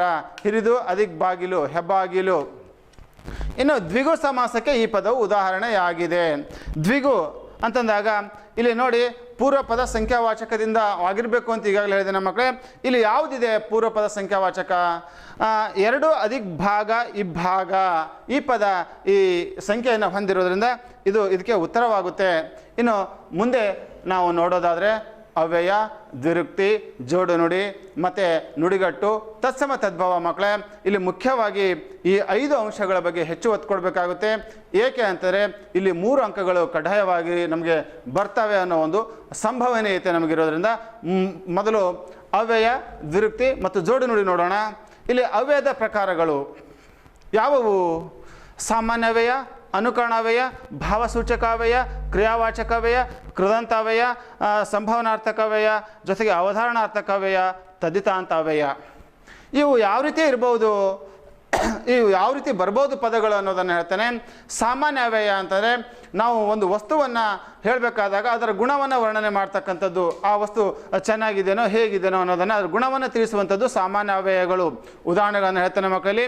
ಚೆನ್ನಾಗಿ, ನೆಟ್ಟಗೆ, ತಟ್ಟನೆ, ಸುಮ್ಮನೆ, ಭಿಮ್ಮನೆ, ಈ ಎಂಥ ಪದಗಳೆಲ್ಲವೂ ಏನಾದವ ಅಂತಾರೆ ಸಾಮಾನ್ಯ ಅವ್ಯಯಗಳಾಗ್ತವೆ. ಈ ಪರೀಕ್ಷಾ ದೃಷ್ಟಿಯಿಂದ ನಮಗೆ ಇಲ್ಲಿ ಮುಖ್ಯವಾಗಿರೋದು ಒಂದು ಸಾಮಾನ್ಯ ಅವ್ಯಯ, ಇನ್ನೊಂದು ಅನುಕರಣಾವ್ಯಯ.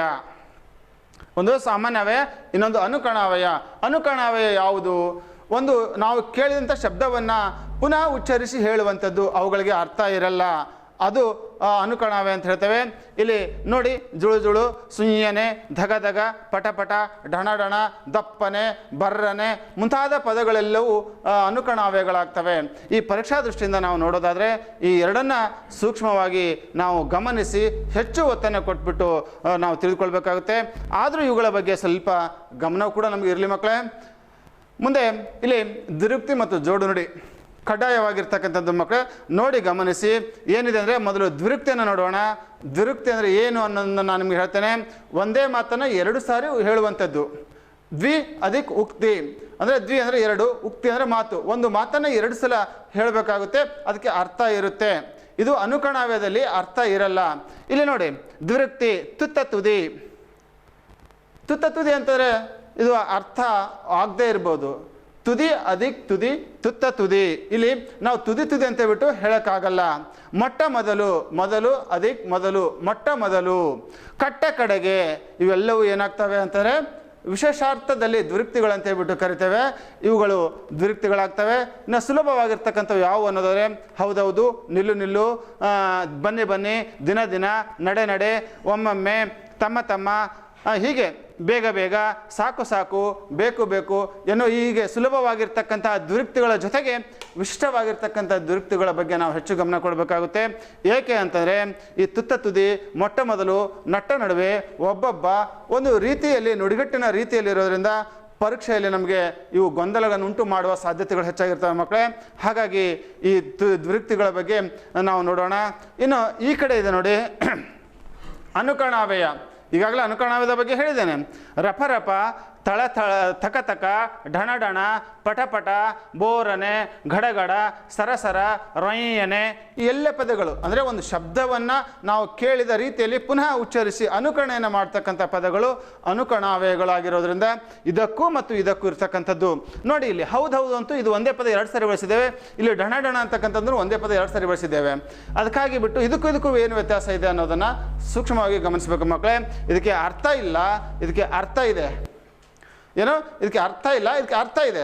ಹಾಗೆ ಇವೆರಡುಗಳ ಮಧ್ಯದಲ್ಲಿ ಇನ್ನೊಂದಿದೆ, ಅದು ಜೋಡು ನುಡಿ. ಇಲ್ಲಿ ಜೋಡು ನುಡಿ ಭಿನ್ನವಾಗಿರ್ತವೆ. ಇಲ್ಲಿ ಎರಡೂ ಒಂದೇ ರೀತಿ, ಇವೆರಡು ಒಂದು ರೀತಿಯಲ್ಲಿ ಇದ್ದರೆ ಇದು ಒಂದು ರೀತಿಯಲ್ಲಿ ಬೇರೆ ಬೇರೆಯಾಗಿರುತ್ತೆ.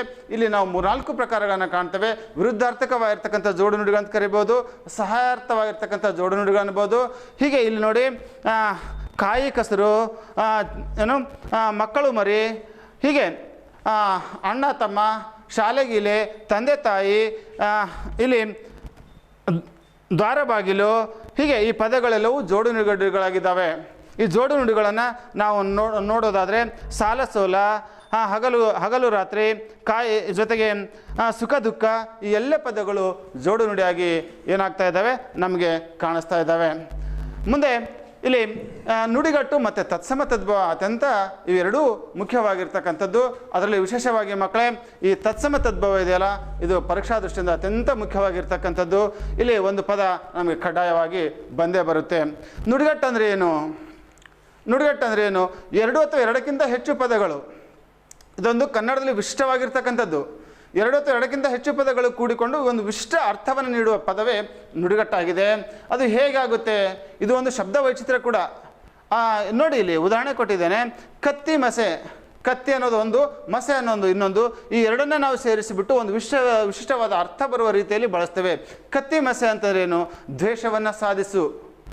ಮತ್ತೊಬ್ಬರ ಮೇಲೆ ನಾವು ದ್ವೇಷವನ್ನು ಇಟ್ಕೊಂಡಿದ್ರೆ ಸಾಮಾನ್ಯವಾಗಿ ಹೇಳ್ತಾನೆ, ಅವ ಮತ್ತೊಬ್ಬರ ಮೇಲೆ ಕತ್ತಿಯಾಗಿ ಮಸಿತೀಯ ನೀನು ಅಂತ ಬಿಟ್ಟು ಹೇಳ್ತೇವೆ. ಕತ್ತಿ ಮಸೆ ಅಂದರೆ ದ್ವೇಷ ಸಾಧಿಸು. ನಾಯಿ ಜನ್ಮ, ನಿಂದೆ ನಾಯಿ ಜನ್ಮ ಅಂತ ಹೇಳ್ತೇವೆ. ಅಂದರೆ ಕೆಟ್ಟದಾದ ಬದುಕು, ಹೀನವಾದ ಬದುಕನ್ನು ಹೇಳಬೇಕಾದ್ರೆ ಇಲ್ಲಿ ನುಡಿಗಟ್ಟನ್ನು ಬಳಸ್ತೇವೆ. ಇದೊಂದು ಶಬ್ದ ವೈಚಿತ್ರ್ಯ ಅಂತ ಹೇಳ್ಬಿಟ್ಟು ನಾವು ಹೇಳ್ತೇವೆ. ತಲೆದೂಗು, ಮೆಚ್ಚುಗೆಯನ್ನು ಸೂಚಿಸು. ಅಂದರೆ ಅವನ ಕಾರ್ಯಕ್ಕೆ, ಮತ್ತೊಬ್ಬರ ಕಾರ್ಯಕ್ಕೆ ನಾವು ತಲೆದೂಗಲೇಬೇಕು. ಒಳ್ಳೆಯ ಕಾರ್ಯಗಳನ್ನು ಮಾಡಿದಾಗ ತಲೆದೂಗಲೇಬೇಕು ಅಂತ ಹೇಳ್ತೇವೆ. ಕೈ ಕೊಡು, ಇದು ಮೋಸ ಮಾಡೋದು. ಅವನು ನನ್ನ ಕೈ ಕೊಟ್ಟ ಅಂತ ಹೇಳ್ತೇವೆ. ನನ್ನ ಕೈ ಕೊಟ್ಟ ಅಂತಂದರೆ ಮೋಸ ಮಾಡಿ ಹೋದ ಅಂತೇಳ್ಬಿಟ್ಟು, ಇಲ್ಲಿ ಮೋಸ ಮಾಡು ಅಂತೇಳ್ಬಿಟ್ಟು, ಹೀಗೆ 2 ಅಥವಾ 2ಕ್ಕಿಂತ ಹೆಚ್ಚು ಪದಗಳು ಕೂಡಿಕೊಂಡು ಒಂದು ವಿಶಿಷ್ಟವಾದ ಅರ್ಥವನ್ನು ನೀಡುವ ಪದವೇ ಈ ನುಡಿಗಟ್ಟು ಮಕ್ಕಳೇ. ಸ್ವಲ್ಪ ಗಮನಿಸಿ. ಇನ್ನು ಮುಖ್ಯವಾಗಿರ್ತಕ್ಕಂಥದ್ದು ನೋಡೋದಾದರೆ ನಾವು ತತ್ಸಮ ಮತ್ತು ತದ್ಭವಗಳು. ತತ್ಸಮ ಮತ್ತು ತದ್ಭವಗಳು ಹೇಗಾಗ್ತವೆ ಅಂತಂದರೆ, ಇವು ಸಂಸ್ಕೃತದಿಂದ ನಾವು ಸಾಮಾನ್ಯವಾಗಿ ಕನ್ನಡ ಭಾಷೆ ವಿವಿಧ ಭಾಷೆಗಳಿಂದ ಅನೇಕ ಪದಗಳನ್ನು ಬಳಸಿಬಿಟ್ಟು ನಾವು ಕನ್ನಡ ಭಾಷೆಯನ್ನು ಬೆಳೆಸಿದ್ದೇವೆ. ಅದರಲ್ಲೂ ವಿಶಿಷ್ಟವಾಗಿ ಸಂಸ್ಕೃತದ ಪದವೇ ನಮಗೆ ಹೆಚ್ಚು ಸಹಾಯವಾಗಿದೆ. ಈ ಸಂಸ್ಕೃತ ಪದಗಳಿಂದ ಬರ್ತಕ್ಕಂಥ ಪದಗಳನ್ನು ತತ್ಸಮ ತದ್ಭವಗಳನ್ನಾಗಿ ನಾವು ಬಳಸ್ತಾ ಇದ್ದೇವೆ ಮಕ್ಕಳೇ. ಗಮನಿಸಿ, ಸಂಸ್ಕೃತದಿಂದ ಕನ್ನಡಕ್ಕೆ ಬರುವಾಗ ಯಾವುದೇ ಬದಲಾವಣೆಯನ್ನು ಮಾಡದೆ ಹಾಗೆಯೇ ಬಳಸುವಂತಹ ಪದಗಳು ತತ್ಸಮಗಳಾಗಿವೆ. ಅವು ಯಾವ ರೀತಿ ಇದ್ದಾವೆ ಅಂತಂದರೆ, ಶಿಶು, ಪತಿ, ಯತಿ, ಸ್ತ್ರೀ, ವನ, ಹೀಗೆ ಇಲ್ಲಿ ಸಂಸ್ಕೃತದಲ್ಲೂ ಹಾಗೆ ಇದ್ದಾವೆ. ನಾವು ಕನ್ನಡದಲ್ಲೂ ಅವುಗಳನ್ನು ಹಾಗೆ ತೆಗೆದುಕೊಂಡು ಬಂದೇವೆ. ಇಲ್ಲಿ ಯಾವುದೇ ವ್ಯತ್ಯಾಸವನ್ನು ಮಾಡಿಲ್ಲ ಮಕ್ಕಳೇ, ಯಾವುದೇ ಬದಲಾವಣೆಯನ್ನು ಮಾಡಿಲ್ಲ ಮಕ್ಕಳೇ. ಇವು ತತ್ಸಮಗಳಾಗಿ ಈ ರೀತಿ ಪದಗಳು ನಮಗೆ ಬರ್ತವೆ. ಹಾಗೆ ಆ ಪದಗಳು, ಸಾಕಷ್ಟು ಪದಗಳನ್ನು ತತ್ಸಮಗಳಾಗಿ ಕನ್ನಡ ಭಾಷೆಯನ್ನು ಬೆಳೆಸುವುದಕ್ಕಾಗಿ ಕನ್ನಡ ಭಾಷೆಗೆ, ಕನ್ನಡ ಸಾಹಿತ್ಯಕ್ಕೆ ಸಹಾಯವನ್ನು ಮಾಡಿದ್ದಾವೆ. ಅದೇ ರೀತಿಯಾಗಿ ತದ್ಭವ ಅಂದರೆ ಏನು ಅನ್ನೋದನ್ನು ನೋಡೋದಾದರೆ, ತದ್ಭವ ಸಂಸ್ಕೃತದಿಂದ ಕನ್ನಡಕ್ಕೆ ಬರುವಾಗ ಅಲ್ಪ ಸ್ವಲ್ಪ ಬದಲಾವಣೆಯನ್ನು ಆಗ್ಬೋದು ಆ ಪದದಲ್ಲಿ, ಇಲ್ಲವೇ ಆ ಪದವು ಪೂರ್ತಿಯಾಗಿ ಬದಲಾವಣೆ ಆಗ್ಬೋದು ಮಕ್ಕಳೇ. ಅವುಗಳನ್ನು ಆ ರೀತಿ ಬಳಸೋದ್ರಿಂದ ತದ್ಭವಗಳು ಅಂತ ಹೇಳ್ಬಿಟ್ಟು ಕರಿತೇವೆ. ಉದಾಹರಣೆ, ಇಲ್ಲಿ ಸಿರಿ ಇದೆ, ಪಡವಿ ಇದೆ, ರಾಯ, ಆಗಸ, ಬಸದಿ ಅಂತ ಹೇಳ್ಬಿಟ್ಟು ಈ ಪದಗಳನ್ನು ನಾನಿಲ್ಲಿ ಬಳಸಿದ್ದೇನೆ. ಸಿರಿ ಅನ್ನುವುದು ಸ್ತ್ರೀಯ ತದ್ಭವ ರೂಪ. ಅದೇ ರೀತಿಯಾಗಿ ರಾಯ, ರಾಜ, ಆಗಸ, ಆಕಾಶ, ಹೀಗೆ ಈ ಪದಗಳು ಬದಲಾವಣೆಯಾಗಿ ಇನ್ನೂ ಸಾಕಷ್ಟು ಪದಗಳು ಬರ್ತವೆ. ಯೋಗಿ, ಜೋಗಿ, ಕಾವ್ಯ, ಕಬ್ಬ, ಹೀಗೆ ಒಂದು ಪೂರ್ತಿಯಾಗಿ ಪದಗಳ ಬದಲಾವಣೆಯೂ ಆಗ್ಬೋದು ಅಥವಾ ಆಗದೇ ಇರ್ಬೋದು. ಸ್ವಲ್ಪ ಸ್ವಲ್ಪ ಬದಲಾವಣೆಗಳಾಗಿ ಬಳಸುವಂಥ ಪದಗಳು ತದ್ಭವ ರೂಪಗಳಾಗಿದ್ದಾವೆ. ಸ್ವಲ್ಪ ಪಠ್ಯದಲ್ಲಿ ಬಂದಂಥ ಪಠ್ಯ ಭಾಗದ ಹಿಂಭಾಗದಲ್ಲಿರ್ತಕ್ಕಂಥ ಎಲ್ಲ ತತ್ಸಮ ತದ್ಭವಗಳನ್ನು 1-2 ಸಾರಿ ಬರೆದ್ಬಿಟ್ಟು ನೀವು ರೂಢಿ ಮಾಡ್ಕೊಂಡ್ಬಿಟ್ರೆ ನಿಮಗೆ ಅತ್ಯಂತ ಸೂಕ್ತವಾಗಿ ಸಹಾಯವಾಗುತ್ತೆ ಪರೀಕ್ಷಾ ದೃಷ್ಟಿಯಿಂದ ಅಂತಕ್ಕಂಥದ್ದು ನನ್ನ ಭಾವನೆ ಮಕ್ಕಳೇ. ಮುಂದೆ ನೋಡೋದಾದರೆ, ಇಲ್ಲಿ ಮಾದರಿ ಪ್ರಶ್ನೆಗಳನ್ನು ಒಂದು 4 ಕೊಟ್ಟಿದ್ದೇನೆ. 4 ಅಂಶಗಳಿಗೂ ಕೂಡ ಕೆಳಗಿನವುಗಳಲ್ಲಿ ಈ ಪದವು ಸಾಮಾನ್ಯ ಅವ್ಯಯಕ್ಕೆ ಉದಾಹರಣೆಯಾಗಿದೆ. ಈಗಾಗಲೇ ಅವ್ಯಯಗಳ ಬಗ್ಗೆ ತಿಳ್ಕೊಂಡಿದ್ದೇವೆ ಮಕ್ಕಳೇ. ಹಾಗಾಗಿ ಇಲ್ಲಿ ಈ ಚೆನ್ನಾಗಿ ಎನ್ನುವ ಪದ ಇದಕ್ಕೆ ಉತ್ತರವಾಗುತ್ತೆ. ಅದೇ ರೀತಿ ಕತ್ತಿ ಮಸೆ ಪದವು ಈ ವ್ಯಾಕರಣ ಅಂಶಕ್ಕೆ ಉದಾಹರಣೆಯಾಗಿದೆ. ಯಾವುದಕ್ಕೆ ಉದಾಹರಣೆ ಆಗುತ್ತೆ? ಇಲ್ಲಿ 4 ಇದಾವೆ. ದುರುಕ್ತಿ ಇದೆ, ಅನುಕರಣವೇ ಇದೆ, ಜೋಡು ನುಡಿದೆ, ನುಡಿಗಟ್ಟು ಇದೆ. ಕತ್ತಿ ಮಸೆ ಅಂದರೆ ಏನು? ದ್ವೇಷವನ್ನು ಸಾಧಿಸೋದು. ನುಡಿಗಟ್ಟಾಗಿ ನಾವಿಲ್ಲಿ ಅದನ್ನು ಬಳಸ್ತೇವೆ. ಕಟ್ಟೆ ಕಡೆಗೆ ಅನ್ನುವ ಈ ವ್ಯಾಕರಣ ಅಂಶಕ್ಕೆ ಉದಾಹರಣೆಯಾಗಿದೆ. ಕಟ್ಟೆ ಕಡೆಗೆ ಇದು ದ್ವಿರುಕ್ತಿಯಾಗಿ ಇಲ್ಲಿ ಬಳಕೆ ಬಂದಿದೆ. ವರ್ಷ ಪದದ ತದ್ಭವ ರೂಪ ಯಾವುದು ಅಂದರೆ ವರುಷ ಮಕ್ಕಳೇ. ಹೀಗೆ ಈ ಪದಗಳನ್ನು ನಾವು ಗಮನಿಸಿ ಈ ರೀತಿ ಪ್ರಶ್ನೆಗಳು ಬರಬಹುದು ಅಂತಕ್ಕಂಥ ನಮಗೆ ಅದರಲ್ಲಿ ನಾವು ಊಹೆಯನ್ನು ಮಾಡ್ಬೋದು, ಕಲ್ಪನೆಯನ್ನು ಮಾಡ್ಬೋದು. ಇನ್ನು ಪ್ರಮುಖವಾಗಿರ್ತಕ್ಕಂಥ ಘಟ್ಟ ಛಂದಸ್ಸು ಮಕ್ಕಳೇ. ನಮಗೆ ಛಂದಸ್ಸು ಎಷ್ಟೊಂದು ಸ್ವಲ್ಪ ಗೊಂದಲವನ್ನು ಉಂಟು ಮಾಡ್ತಕ್ಕಂಥದ್ದು. ಯಾಕೆ ಅಂತಂದರೆ ಇಲ್ಲಿ ಸಾಕಷ್ಟು ಪ್ರಕಾರಗಳನ್ನು ನೋಡ್ತೇವೆ. ಕಾವ್ಯವನ್ನು ವರ್ಣಿಸುವಂಥ ಒಂದು ರೀತಿ ಆ ಛಂದಸ್ಸು. ಹೇಗೆ ನಾವು ನಮ್ಮನ್ನು ಅಲಂಕಾರ ಮಾಡಿಕೊಳ್ತೇವೆ ಹಾಗೆ ಕಾವ್ಯವನ್ನು ವರ್ಣಿಸುವ ರೀತಿಯಲ್ಲಿ, ಶಬ್ದಗಳ ಒಂದು ರೀತಿಯಲ್ಲಿ, ಶಬ್ದಗಳ ಮೂಲಕ ಕಾವ್ಯವನ್ನು ವರ್ಣಿಸ್ತಕ್ಕಂಥ ರೀತಿಯಲ್ಲಿ ಇಲ್ಲಿ ಮುಖ್ಯವಾಗಿ ಛಂದಸ್ಸನ್ನು ನೀವು ಈಗಾಗಲೇ ಕಲ್ತಿರೋದ್ರಿಂದ ನಾನು ನೇರವಾಗಿ ಅದರ ಪ್ರಕಾರಕ್ಕೆ ಹೋಗ್ತೇನೆ. ಇಲ್ಲಿ ಕಾವ್ಯದಲ್ಲಿ ಛಂದಸ್ಸಲ್ಲಿ 3 ಪ್ರಕಾರಗಳು. ಒಂದು ಅಕ್ಷರ ವೃತ್ತ, ಇನ್ನೊಂದು ಮಾತ್ರಾ ವೃತ್ತ, ಮತ್ತೊಂದು ಅಂಶ ವೃತ್ತ. ಇವುಗಳಿಗೆ ಅಕ್ಷರಗಣ ಅಂತೂ ಕರಿತೇವೆ, ಮಾತ್ರಾಗಣ ಅಂತೂ ಕರಿತೇವೆ, ಅಂಶಗಣ ಅಂತಲೂ ಕೂಡ ನಾವು ಕರಿತೇವೆ ಮಕ್ಕಳೇ. ಪ್ರಮುಖವಾಗಿ ನಾವೀಗ ಗಮನಿಸಬೇಕಾಗಿರೋದು ಅಕ್ಷರ ಗಣವನ್ನು ಅಥವಾ ಅಕ್ಷರ ವೃತ್ತವನ್ನು. ಯಾಕೆ ಅಂದರೆ ನಮಗೆ ಪಠ್ಯಕ್ಕಿರುವುದು ಅಕ್ಷರಗಣ ಮತ್ತು ಈ ಮಾತ್ರಾಗಣಗಳು ಮಾತ್ರ. ಮೊದಲು ಅಕ್ಷರ ವೃತ್ತವನ್ನು ನಾವು ನೋಡೋಣ. ಇಲ್ಲಿ ಪರೀಕ್ಷಾ ದೃಷ್ಟಿಯಿಂದ ನಾವು ಸುಲಭವಾಗಿ ಅರ್ಥ ಮಾಡ್ಕೊಳ್ಬೇಕಾಗಿರೋದು ಹೇಗೆ ಅನ್ನೋದನ್ನು ನಾನು ಇಲ್ಲಿ ಹೇಳ್ತೇನೆ. ಇಲ್ಲಿ ಅಕ್ಷರ ವೃತ್ತಗಳು ಒಟ್ಟು ಅಕ್ಷರಗಣಗಳು ಒಟ್ಟು 8 ಗಣಗಳನ್ನು ನೋಡಿ. ಮ ಗಣ, ನ ಗಣ, ಭ ಗಣ, ಯ ಗಣ, ಜ ಗಣ, ರ ಗಣ, ಸ ಗಣ ಮತ್ತು ತ ಗಣ. ಇಲ್ಲಿ ಮುಖ್ಯವಾಗಿ ಈ 8ಗಳನ್ನು ನಾವು ಗಮನಿಸೋದಾದರೆ ಈ 8 ಗಣಗಳಿಗಾಗಿ ಒಂದು ಸೂತ್ರವನ್ನು ವ್ಯಾಕರಣಕಾರರು ನಮಗೆ ಕೊಟ್ಟಿದ್ದಾರೆ ಮಕ್ಕಳೇ. ಗಮನಿಸಿ, ಯಮತ ರಾಜ ಭಾನ ಸಲಗಂ. ಅಂದರೆ ಈ ಒಂದು ಲೈನಲ್ಲಿ 8 ಗಣಗಳನ್ನು ನಾವು ನೋಡ್ತೇವೆ. ಅವು ಯಾವುವು ಅನ್ನೋದನ್ನು ಯಗಣ, ಮಗಣ, ತಗಣ, ರಗಣ, ಜಗಣ, ಭಗಣ, ನಗಣ, ಸಗಣ, ಹೀಗೆ ಈ 8 ಗಣಗಳನ್ನು ನಾವಿಲ್ಲಿ ಗಮನಿಸ್ತೇವೆ. ಅದನ್ನು ಒಂದು ಕಂದ ಪದ್ಯದಲ್ಲೂ ಕೂಡ ನಾವು ನೋಡ್ತೇವೆ. ಗುರು ಲಘು ಮೂರಿರೆ ಮನಗಣ, ಗುರು ಲಘು ಮೊದಲಲ್ಲಿ ಬರಲು ಭಯಗಣ ಮೆಂಬರ್, ಗುರು ಲಘು ನಡುವಿರೆ ಜರಗಣ, ಗುರು ಲಘು ಕೊನೆಯಲ್ಲಿ ಬರಲು ಸತಗಣಂ ಅಕ್ಕುಂ ಅಂತಕ್ಕಂಥದ್ದು. ಈ 8 ಗಣಗಳನ್ನು ಇಲ್ಲಿ ಕೊಟ್ಟಿದ್ದೇನೆ. ಗುರು ಲಘು ಮೂರಿರೆ ಮನಗಣ ಅಂತಂದರೆ ಗುರು ಮೂರಿದ್ರೆ ಮಗಣ, ಲಘು ಮೂರಿದ್ರೆ ನಗಣ, ಗುರು ಮೊದಲಲ್ಲಿ ಬಂದರೆ ಭಗಣ, ಲಘು ಮೊದಲಲ್ಲಿ ಬಂದರೆ ಏಗಣ, ಗುರು ನಡುವಿದ್ರೆ ಜಗಣ, ಲಘು ನಡುವಿದ್ರೆ ರಗಣ ಮಕ್ಕಳೇ. ಹಾಗೆಯೇ ಗುರು ಕೊನೆಯಲ್ಲಿ ಬಂದರೆ ಸಗಣ, ಲಘು ಕೊನೆಯಲ್ಲಿ ಬಂದರೆ ತಗಣ ಮಕ್ಕಳೇ. ಮುಂದೆ ಇಲ್ಲಿ ನಾವು ಈ ಗಣಗಳನ್ನು ನೋಡಿದಾಗ ಮಾತ್ರೆಗಳನ್ನು ಹಾಕೋದು ಹೇಗೆ ಅಂತಕ್ಕಂಥ ಕಲ್ಪನೆ ನಿಮಗೆ ಬರ್ಬೋದು. ಹಾಗಾಗಿ ಬಿಟ್ಟು ಸುಲಭವಾಗಿ ಮಾತ್ರೆಗಳನ್ನು ಹಾಕೋದು ಅಂದರೆ ಲಘು ಗುರುಗಳನ್ನು ಹಾಕೋದು ಈಗಾಗಲೇ ನೀವು ಕಲ್ತಿದ್ದೀರಿ. ಯಾವ ರೀತಿ ಲಘು ಹಾಕಬೇಕು, ಯಾವ ರೀತಿ ಗುರು ಹಾಕಬೇಕು, ಎಲ್ಲಿ ಯಾವುದು ಬರುತ್ತೆ, ಗುರು ಎಲ್ಲಿ ಬರುತ್ತೆ, ಲಘು ಎಲ್ಲಿ ಬರುತ್ತೆ ಅನ್ನೋದನ್ನು ಈಗಾಗಲೇ ಕಲ್ತಿದ್ರಿ. ಅದನ್ನು ಸುಲಭವಾಗಿ ನಾವು ಹೇಗೆ ಕಲಿಯೋದು ಅನ್ನೋದನ್ನು ಇಲ್ಲಿ ನೋಡೋದಾದರೆ ನಾವು ಕ ಕ ಬಳ್ಳಿಯನ್ನು ಕಲ್ತಿದ್ದೇವೆ ಮಕ್ಕಳೇ. ಇಲ್ಲಿ ಕ ಕ ಕಿ ಕಿ ಕು ಕು ಕೆ ಕೆ ಕೈ ಕೋ ಕೋ ಕೌ ಕಂ ಕಹ ಅಂದರೆ ದೀರ್ಘ ಸ್ವರನೂ ಇದೆ, ಹೃಸ್ವ ಸ್ವರನೂ ಇದೆ, ಅನುಸ್ವರನೂ ಇದೆ, ವಿಸರ್ಗನೂ ಇದೆ ಮಕ್ಕಳೇ. ಇಲ್ಲಿ ಗುರು ಮತ್ತು ಲಘುಗಳು ಎಲ್ಲಿ ಬರ್ತವೆ ಅನ್ನೋದನ್ನು ಸುಲಭವಾಗಿ ನಾವು ಇವುಗಳಿಗೆ ಹಾಕುವುದರ ಮೂಲಕ ಇವುಗಳ ಜೊತೆಗೆ ನಮ್ಮ ಸ್ನೇಹಿತರ ಹೆಸರು, ನಮ್ಮನೆಯವರ ಹೆಸರನ್ನು ಅಥವಾ ಊರು ಹೆಸರುಗಳನ್ನು ರೂಢಿ ಮಾಡಿಕೊಳ್ಳೋದಕ್ಕಾಗಿ, ಸುಲಭವಾಗಿ ಈ ಛಂದಸ್ಸನ್ನು ಅರ್ಥ ಮಾಡಿಕೊಳ್ಳುವುದಕ್ಕಾಗಿ ಈ ರೀತಿ ಏನು ಮಾತ್ರೆಗಳನ್ನು ಹಾಕ್ತಕ್ಕಂಥ ಕಲೆಯನ್ನು ನಾವು ಕಲ್ತ್ಕೊಳ್ಬೇಕಾಗುತ್ತೆ. ಇದು ಅಕ್ಷರಗಣವಾದರೆ ಇನ್ನು ಮಾತ್ರಾಗಣವನ್ನು ನೋಡೋಣ. ಇಲ್ಲಿ ನೋಡಿ, ಸುಲಭವಾಗಿ ಮಾತ್ರಾಗಣದಲ್ಲಿ ಬಹಳಷ್ಟು ಗೊಂದಲ ಮಾಡ್ಕೊಳಕ್ಕೆ ಹೋಗಬೇಡಿ ಮಕ್ಕಳೇ. ನಮಗಿರೋದು, ನಮ್ಮ ಪಠ್ಯಕ್ಕಿರೋದು ಏನು ಅನ್ನೋದನ್ನು ನಾನು ಹೇಳ್ತೇನೆ. ಮಾತ್ರಾಗಣದಲ್ಲಿ ಇನ್ನೂ ಸಾಕಷ್ಟು ಪ್ರಕಾರಗಳು ಬರ್ತವೆ. ಒಂದು ತ್ರಿಪದಿ ಅಂದರೆ ಏನು? 3 ಸಾಲಿನ ಪದ್ಯಕ್ಕೆ ನಾವು ತ್ರಿಪದಿ ಅಂತ ಕರಿತೇವೆ. ತ್ರಿಪದಿ 3 ಸಾಲಿನ ಪದ್ಯಕ್ಕೆ ತ್ರಿಪದಿ ಅಂತ ಹೇಳ್ತೇವೆ. ಇನ್ನು ಕಂದ ಪದ್ಯ ಅಥವಾ ಅದಕ್ಕೆ ಚೌಪದಿ ಅಂತ ಕೂಡ ಕರೀತಾರೆ ಮಕ್ಕಳೇ. ಕಂದ ಪದ್ಯ ಅಥವಾ ಚೌಪದಿ ಅಂದರೆ ಏನು? 4 ಸಾಲಿನಿಂದ ಕೂಡಿಕೊಂಡಿರ್ತಕ್ಕಂಥ ಪದ್ಯ ಪ್ರಕಾರಕ್ಕೆ ಕಂದ ಪದ್ಯ ಅಥವಾ ಚೌಪದಿ ಅಂತ ಹೇಳ್ಬಿಟ್ಟು ಕರೀತಾರೆ. ಇನ್ನು ಹಾಗೆ ಷಟ್ಪದಿ ಅಂದರೆ ಏನು? ಷಟ್ಪದಿ ಅಂದರೆ 6 ಸಾಲಿನಿಂದ ಕೂಡಿಕೊಂಡಿರ್ತಕ್ಕಂಥ ಪದ್ಯ.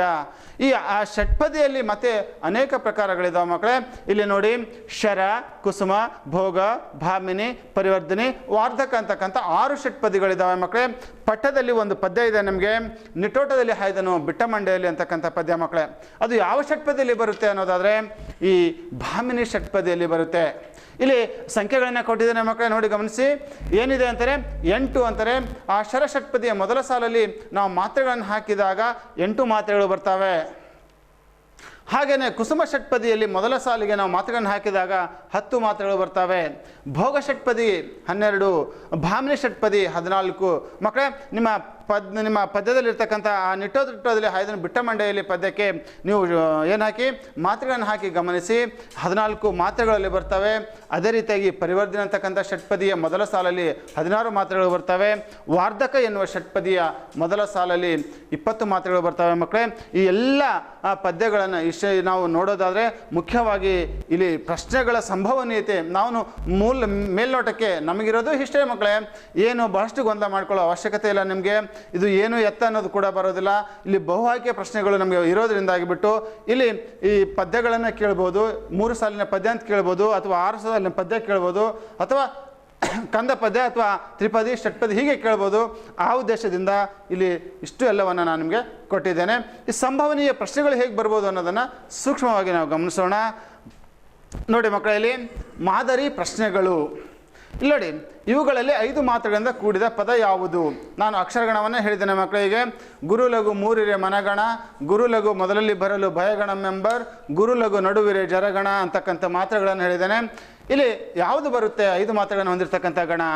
ನೋಡಿ, ಚಾಮರ, ರಮಣ, ಕಾವೇರಿ, ಶ್ರೀಮಾನ್.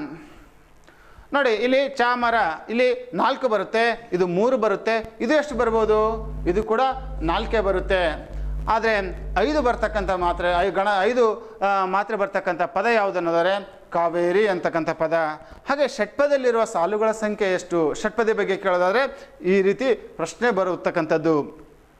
ಷಟ್ಪದಿಯಲ್ಲಿ ಸಾಲುಗಳ ಸಂಖ್ಯೆ ಎಷ್ಟು ಅನ್ನೋದಾದರೆ 6 ಸಾಲಿಂದ ಮೇಲ್ನೋಟಕ್ಕೆ ಪದ್ಯದಲ್ಲಿ ಇಲ್ಲಿ ಪ್ರಶ್ನೆಯಲ್ಲಿನೇ ಉತ್ತರ ಇದೆ ಮಕ್ಕಳೇ. ಷಟ್ ಅಂದರೆ 6, ಪದಿ ಅಂದರೆ ಸಾಲು. ಷಟ್ಪದಿ 6 ಸಾಲಿಂದ ಕೂಡಿರ್ತಕ್ಕಂಥ ಪದ್ಯ. ಇದು ಷಟ್ಪದಿಯ ಬಗ್ಗೆ ನಾವು ಇಲ್ಲಿ ತಿಳಿದುಕೊಂಡಿದ್ದಾಯಿತು. ಇನ್ನು ಮುಖ್ಯವಾಗಿರ್ತಕ್ಕಂಥ ಇನ್ನೊಂದು ಪ್ರಮುಖವಾದ ಅಂಶ ಅನ್ನೋದಾದರೆ ಅಲಂಕಾರ ಮಕ್ಕಳೇ. ಅಲಂಕಾರದಲ್ಲಿ 2 ಪ್ರಮುಖವಾಗಿರ್ತಕ್ಕಂಥ ಪ್ರಕಾರ, ಒಂದು ಶಬ್ದಾಲಂಕಾರ, ಇನ್ನೊಂದು ಅರ್ಥಾಲಂಕಾರ. ಇಲ್ಲಿ ಅರ್ಥಾಲಂಕಾರ, ನಾವು ನೇರವಾಗಿ ಅರ್ಥಾಲಂಕಾರಕ್ಕೆ ಬರೋದಾದರೆ ಶಬ್ದಾಲಂಕಾರ ನಮಗೆ ಪಠ್ಯಕ್ಕೆ ಇಲ್ಲ, ಹಾಗಾಗಿ ಬಿಟ್ಟು ನಾನು ನೇರವಾಗಿ ಅರ್ಥಾಲಂಕಾರಕ್ಕೆ ಬರ್ತೇನೆ. ಅರ್ಥಾಲಂಕಾರಲ್ಲಿ ಏನು ಅನ್ನೋದಾದರೆ ಕಾವ್ಯವನ್ನು ವರ್ಣನೆ ಮಾಡ್ತಕ್ಕಂಥದ್ದು, ಇಲ್ಲಿ ಅಲಂಕಾರವನ್ನು ಮಾಡ್ತಕ್ಕಂಥದ್ದು ಶಬ್ದಗಳ ಮೂಲಕ ಮತ್ತು ಅರ್ಥಗಳ ಮೂಲಕ. ಶಬ್ದಗಳ ಮೂಲಕ, ಶಬ್ದ ವೈಚಿತ್ರ್ಯದ ಮೂಲಕ ಕಾವ್ಯವನ್ನು ವರ್ಣನೆ ಮಾಡ್ತಾ ಹೋದರೆ, ಇಲ್ಲಿ ಅರ್ಥಾಲಂಕಾರದಲ್ಲಿ ಅರ್ಥಗಳ ಮೂಲಕ ಕಾವ್ಯವನ್ನು ವರ್ಣಿಸ್ತಕ್ಕಂಥ ಕೆಲಸವನ್ನು ಮಾಡ್ತಾರೆ ಕವಿಗಳು ಮಕ್ಕಳೇ. ಹಾಗಾಗಿ ಬಿಟ್ಟು ಈ ಅರ್ಥಾಲಂಕಾರದಲ್ಲಿ ಸಾಕಷ್ಟು ಪ್ರಕಾರಗಳಿದ್ದಾವೆ. ನಮ್ಮ ಪಠ್ಯಕ್ಕೆ ಇರ್ತಕ್ಕಂತಹ ಪ್ರಮುಖವಾದಂಥ ಅಲಂಕಾರಗಳು 2, ಒಂದು ಉಪಮಾ ಅಲಂಕಾರ, ಇನ್ನೊಂದು ರೂಪಕ ಅಲಂಕಾರ ಮಕ್ಕಳೇ. ಉಪಮಾ ಅಲಂಕಾರ ಅಂದರೆ ಏನು? ಹೇಗಿರುತ್ತೆ ಉಪಮಾ ಅಲಂಕಾರ ಅಂತಾರೆ, ಉಪಮೇಯ ಮತ್ತು ಉಪಮಾನಗಳು ವರ್ಣಿಸುವ ಮತ್ತು ವರ್ಣಿಸಿಕೊಳ್ಳುವ ವಸ್ತುಗಳು ಬೇರೆ ಬೇರೆ ಆಗಿರ್ತವೆ. ವರ್ಣಿಸುವ ಮತ್ತು ವರ್ಣಿಸಿಕೊಳ್ಳುವ ವಸ್ತುಗಳು ಬೇರೆ ಬೇರೆ ಆಗಿರ್ತವೆ. ಇಲ್ಲಿ ನೋಡಿ, ಉಪಮೇಯ ಮತ್ತು ಉಪಮಾನಗಳ ನಡುವೆ ಭೇದವನ್ನು ತೋರಿಸುತ್ತದೆ ಉಪಮಾ ಅಲಂಕಾರ. ಹಾಗೂ ಆ ವಾಕ್ಯಗಳಲ್ಲಿ ಅಂತೆ, ಹಾಗೆ, ಅಂತಿರೆ, ಒಲು ಇತ್ಯಾದಿ ಪದಗಳು ಬಂದರೆ ಅದು ಉಪಮಾ ಅಲಂಕಾರವಾಗಿರುತ್ತದೆ. ನೋಡಿ, ಈ ನಿಮ್ಮ ಪಠ್ಯದಲ್ಲೇ ಸಾಕಷ್ಟು ಉದಾಹರಣೆಗಳಿದ್ದಾವೆ ಮಕ್ಕಳೇ. ನಿಂಬೆ ಹಣ್ಣಿನಂತೆ ಬಾಗಿದ ಕುಣಿಗಲ್ ಕೆರೆ, ನಿಂಬೆ ಹಣ್ಣಿನಂತೆ ತುಂಬಿದ ಕುಣಿಗಲ್ ಕೆರೆ ಮಕ್ಕಳೇ, ಬಾಳೆಹಣ್ಣಿನಂತೆ ಬಾಗಿದ ಕುಣಿಗಲ್ ಕೆರೆ. ಜೊತೆಗೆ ಅಲ್ಲಿ ಸೀತೆಯ ಮುಖ ಕಮಲದಂತೆ ಅರಳಿದೆ ಅಂತಕ್ಕಂಥ ನೋಡ್ತೇವೆ. ಉದಾಹರಣೆಯನ್ನು ಕೂಡ ನಾವು ನೋಡ್ತೇವೆ ಮಕ್ಕಳೇ. ಹಾಗಾಗಿ ಬಿಟ್ಟು ಇಲ್ಲಿ ಉದಾಹರಣೆಯನ್ನು ಕೂಡ ಕೊಟ್ಟಿದ್ದೇನೆ. ಮಗುವಿನ ಮುಖ ಚಂದ್ರನಂತೆ ಅರಳಿದೆ. ಮಗುವಿನ ಮುಖ ಏನಾಗಿದೆ? ಚಂದ್ರನಂತೆ ಅರಳಿದೆ. 2 ವಾಕ್ಯಗಳು ಬೇರೆ ಬೇರೆ ಆಗಿದ್ದಾವೆ. ಮಗುವಿನ ಮುಖ ಅನ್ನೋದು ಬೇರೆ, ಚಂದ್ರ ಅನ್ನೋದು ಬೇರೆ. ಈ ಎರಡನ್ನು ಬೇರೆ ಬೇರೆ ಮಾಡಿಬಿಟ್ಟು ಹೇಳುತ್ತೆ. ಮಗುವಿನ ಮುಖ ಹೇಗಾಗಿದೆ ಅಂತಾರೆ, ಈ ಚಂದ್ರನ ಹಾಗೆ ಅರಳಿದೆ. ಮಗುವಿನ ಮುಖ ಏನಾಗಿದೆ? ಚಂದ್ರನ ಹಾಗೆ ಅರಳಿದೆ. ಇಲ್ಲಿ ನಿಂಬೆಯ ಹಣ್ಣಿನಂತೆ ತುಂಬಿದ ಕುಣಿಗಲ್ ಕೆರೆ. ಕುಣಿಗಲ್ ಕೆರೆ ಹೇಗೆ ತುಂಬಿದೆ? ಈ ನಿಂಬೆಯ ಹಣ್ಣಿನಂತೆ ತುಂಬಿದ ಕುಣಿಗಲ್ ಕೆರೆ. ಇಲ್ಲಿ ನೋಡಿ, ಈ ಎರಡಕ್ಕೂ ವ್ಯತ್ಯಾಸವಿದೆ. ಈ ನಿಯಮದಂತೆ ಇಲ್ಲಿ ಉಪಮಾಲಂಕಾರದ ನಿಯಮದಂತೆ ಅಂತೆ ಎನ್ನುವ ಪದ 2 ವಾಕ್ಯಗಳಲ್ಲಿ ಬಂದಿರೋದ್ರಿಂದ ಸುಲಭವಾಗಿ ನೆನಪಿಟ್ಕೊಳ್ಬೇಕಾಗುತ್ತೆ ಮಕ್ಕಳೇ. ಏನು ಅಂತಾರೆ? ಅಂತೆ ಎನ್ನುವ ಪದಗಳು ಬಂದರೆ ಅದು ಉಪಮಾಲಂಕಾರವಾಗಿರುತ್ತೆ. ನಮಗೆ ಇಲ್ಲಿ ಬಹುವಾಕ್ಯ ಪ್ರಶ್ನೆಗಳಾಗಿರೋದ್ರಿಂದ ಸಮನ್ವಯ ಮಾಡ್ತಕ್ಕಂಥ ಅವಶ್ಯಕತೆ ಇಲ್ಲ. ಇಲ್ಲಿ ನೇರವಾಗಿ ನಾವೇನು ಮಾಡಬೇಕಾಗುತ್ತೆ ಅಂದರೆ, ಈ ವಾಕ್ಯ ಕೊಟ್ಟಿರ್ತಾನೆ, ವಾಕ್ಯ ಕೊಟ್ಬಿಟ್ಟು ಇಲ್ಲಿರುವ ಅಲಂಕಾರ ಅಂತ ಹೇಳ್ಬಿಟ್ಟು ಕೇಳುವ ಸಾಧ್ಯತೆಗಳಿರೋದ್ರಿಂದ ನಾವೇನು ಮಾಡ್ಬೋದು ಅಂತಾರೆ, ಇಷ್ಟನ್ನು ನಾವು ಅರ್ಥ ಮಾಡ್ಕೊಂಡ್ಬಿಟ್ರೆ ಯಾವ ಉದಾಹರಣೆಯಲ್ಲಿ ಕೊಟ್ಟಂಥ ಉದಾಹರಣೆಗಳಲ್ಲಿ ಅಂತೆ, ಹಾಗೆ, ಅಂತಿರೆ, ಒಲು ಎನ್ನುವ ಪದಗಳಿದ್ದವು ಅನ್ನೋದಾದರೆ ಅದನ್ನು ನೇರವಾಗಿ ಬಿಟ್ಟು ನಾವೇನು ಮಾಡ್ಬೋದು? ಉಪಮಾ ಅಲಂಕಾರ ಅಂತ ಹೇಳ್ಬಿಟ್ಟು ಹೇಳ್ಬೋದು. ಇದರಲ್ಲಿ ಇನ್ನೊಂದು ಅಲಂಕಾರ ಇದೆ ಮಕ್ಕಳೇ. ಅದು ಯಾವುದು ಅನ್ನೋದಾದರೆ ರೂಪಕ ಅಲಂಕಾರ. ಆ ರೂಪಕ ಅಲಂಕಾರ ನಾವು ಹೇಗೆ ಗುರುತಿಸಬೇಕು ಅನ್ನೋದಾದರೆ, ಉಪಮೇಯ ಉಪಮಾನಗಳ ನಡುವೆ, ಅಂದರೆ ವರ್ಣಿಸುವ ಮತ್ತು ವರ್ಣಿಸಿಕೊಳ್ಳುವ ವಸ್ತುಗಳ ನಡುವೆ ಯಾವುದೇ ವ್ಯತ್ಯಾಸವನ್ನು ಮಾಡಲ್ಲ. ಯಾವುದೇ ವ್ಯತ್ಯಾಸವನ್ನು ಮಾಡದೆ 2 ಒಂದೇ ಎನ್ನುವ ರೂಪದಲ್ಲಿ ಹೇಳುವ ಅಲಂಕಾರವನ್ನು ರೂಪಕ ಅಲಂಕಾರ ಅಂತ ಹೇಳ್ಬಿಟ್ಟು ಕರಿತೇವೆ ಮಕ್ಕಳೇ. ಈ ಪಠ್ಯವನ್ನು ಗಮನಿಸಿ. ನಿಮ್ಮ ಪಠ್ಯಭಾಗದಲ್ಲಿ ವನಜಮುಖಿ ನಿಟ್ಟೋಟದಲ್ಲಿ ಹಾಯ್ದನು ಬಿಟ್ಟ ಮಂಡಲಿ ಅಂತಕ್ಕಂಥ ಪದ್ಯದಲ್ಲಿ 2-3 ಉದಾಹರಣೆಗಳು ಸಿಗ್ತವೆ. ಅಲ್ಲಿ ಬಲಗಡಲು ಅಂತಕ್ಕಂಥದ್ದು ಅಂದರೆ ಸೈನ್ಯ ಮತ್ತು ಕಡಲು ಬೇರೆ ಬೇರೆಯಾಗಿ ಹೇಳಿಲ್ಲ. ಸೇನಾ ಸಾಗರ, ಅದೇ ರೀತಿಯಾಗಿ ಸೇನಾ ಸಾಗರ ಅಂತಕ್ಕಂಥ ಪದವನ್ನು ಬಳಸ್ಬೋದು. ವನಜ ಮುಖಿ ಅಂತ ಬಳಸ್ಬೋದು. ಈ ಪದಗಳನ್ನು ನಾವು ನೋಡ್ತೇವೆ. ಇಲ್ಲಿ ಸೀತೆಯ ಮುಖ ಕಮಲ ಅರಳಿತು. ನೋಡಿ ಮಕ್ಕಳೇ, ಇಲ್ಲಿ ಮಗುವಿನ ಮುಖ ಚಂದ್ರನಂತೆ ಅರಳಿತು ಅಂತಿದೆ. ಅದಕ್ಕೂ ಇದಕ್ಕೂ ಇರ್ತಕ್ಕಂಥ ವ್ಯತ್ಯಾಸಕ್ಕೆ ನಾನು ಇಲ್ಲಿ ಉದಾಹರಣೆ ಕೊಟ್ಟಿದ್ದೇನೆ. ಸೀತೆಯ ಮುಖ ಚಂದ್ರನಂತೆ ಅರಳಿತು ಅಂತಕ್ಕಂಥ ಉಪಮಾ ಅಲಂಕಾರದಲ್ಲಿದ್ದರೆ, ಇಲ್ಲಿ ಸೀತೆಯ ಮುಖ ಕಮಲ ಅರಳಿತು. ಸೀತೆಯ ಮುಖ ಕಮಲ, ಮುಖಕ್ಕೂ ಕಮಲಕ್ಕೂ ಯಾವುದೇ ಭೇದ ಭಾವವನ್ನು ನೋಡದೆ, ಭೇದ ಭಾವವನ್ನು ಮಾಡದೆ ಎರಡೂ ಒಂದೇ ಎಂಬ ಭಾವನೆಯನ್ನು ಇಲ್ಲಿ ಕಲ್ಪಿಸಿರೋದರಿಂದ ಇಲ್ಲಿ ಅಂತೆ, ಹಾಗೆ, ಒಲು, ಅಂತಿರೆ ಅಂತಕ್ಕಂಥ ಯಾವುದೇ ಪದಗಳು ಇವುಗಳ ಮಧ್ಯದಲ್ಲಿ ಬಂದಿಲ್ಲ. ಹೀಗಾಗಿ ಬಿಟ್ಟು ನಾವು ಏನಂತ ತಿಳ್ಕೊಬೋದು ಅನ್ನೋದಾದರೆ, ಇಂಥ ಪದಗಳು ಬಂದರೆ ನೇರವಾಗಿ ನಾವು ರೂಪಕ ಅಲಂಕಾರ ಅಂತ ಹೇಳ್ಬಿಟ್ಟು ಹೇಳ್ಬೋದು. ಹೀಗೆ ನಾವು ಈ ಪದಗಳನ್ನು ನಾವು ನೋಡ್ತೇವೆ. ಇನ್ನು ನೋಡಿ, ಇಲ್ಲಿ ಉದಾಹರಣೆಯಾಗಿ ನಾನು ಒಂದೆರಡು ಮಾದರಿಯಾಗಿರ್ತಕ್ಕಂಥ ಪ್ರಶ್ನೆಗಳನ್ನು ನಿಮಗೆ ತೋರಿಸ್ತಾ ಇದ್ದೇನೆ. ಬಾಳೆಯ ಹಣ್ಣಿನಂತೆ ಬಾಗಿದ ಕುಣಿಗಲ್ಕೆರೆ, ಇಲ್ಲಿರುವ ಅಲಂಕಾರ ಯಾವುದು ಅಂತ ಹೇಳ್ಬಿಟ್ಟು ಪ್ರಶ್ನೆ ಬರ್ಬೋದು. ಈ ರೀತಿಯಾಗಿರ್ತಕ್ಕಂಥ ಪ್ರಶ್ನೆ ಬರ್ಬೋದು ಮಕ್ಕಳೇ. ರೂಪಕ, ದೃಷ್ಟಾಂತ, ಉಪಮಾ ಮತ್ತು ಉತ್ಪ್ರೇಕ್ಷೆ. ಇಲ್ಲಿ ಏನಿದೆ ನೋಡಿ, ಈ ವಾಕ್ಯವನ್ನು ನೋಡಿ. ಬಾಳೆಹಣ್ಣಿನಂತೆ, ಅಂತೆ ಎನ್ನುವ ಪದ ಇಲ್ಲಿ ಬಂದಿರೋದ್ರಿಂದ ಇದು ನೇರವಾಗಿ ನಾವು ಉತ್ತರವನ್ನು ಸುಲಭವಾಗಿ ಗುರುತಿಸ್ಬೋದು ಮಕ್ಕಳೇ. ಇದು ಉಪಮಾ ಅಲಂಕಾರವಾಗುತ್ತೆ. ಹಾಗೆ ವನಜಮುಖಿ, ಈ ವಾಕ್ಯದಲ್ಲಿರುವ ಅಲಂಕಾರ ಯಾವುದು ನೋಡಿ. ಇಲ್ಲಿ ಯಾವುದೇ ರೀತಿ ಇರತಕ್ಕಂಥ ಅಂತೆ, ಹಾಗೆ, ಒಲು ಪದಗಳಿಲ್ಲ. ಹಾಗಾಗಿ ಬಿಟ್ಟು ಇದೇನಾಗಿದೆ, ಇದು ರೂಪಕ ಅಲಂಕಾರವಾಗಿ ನಾವು ಇದನ್ನು ಗುರುತಿಸ್ತೇವೆ.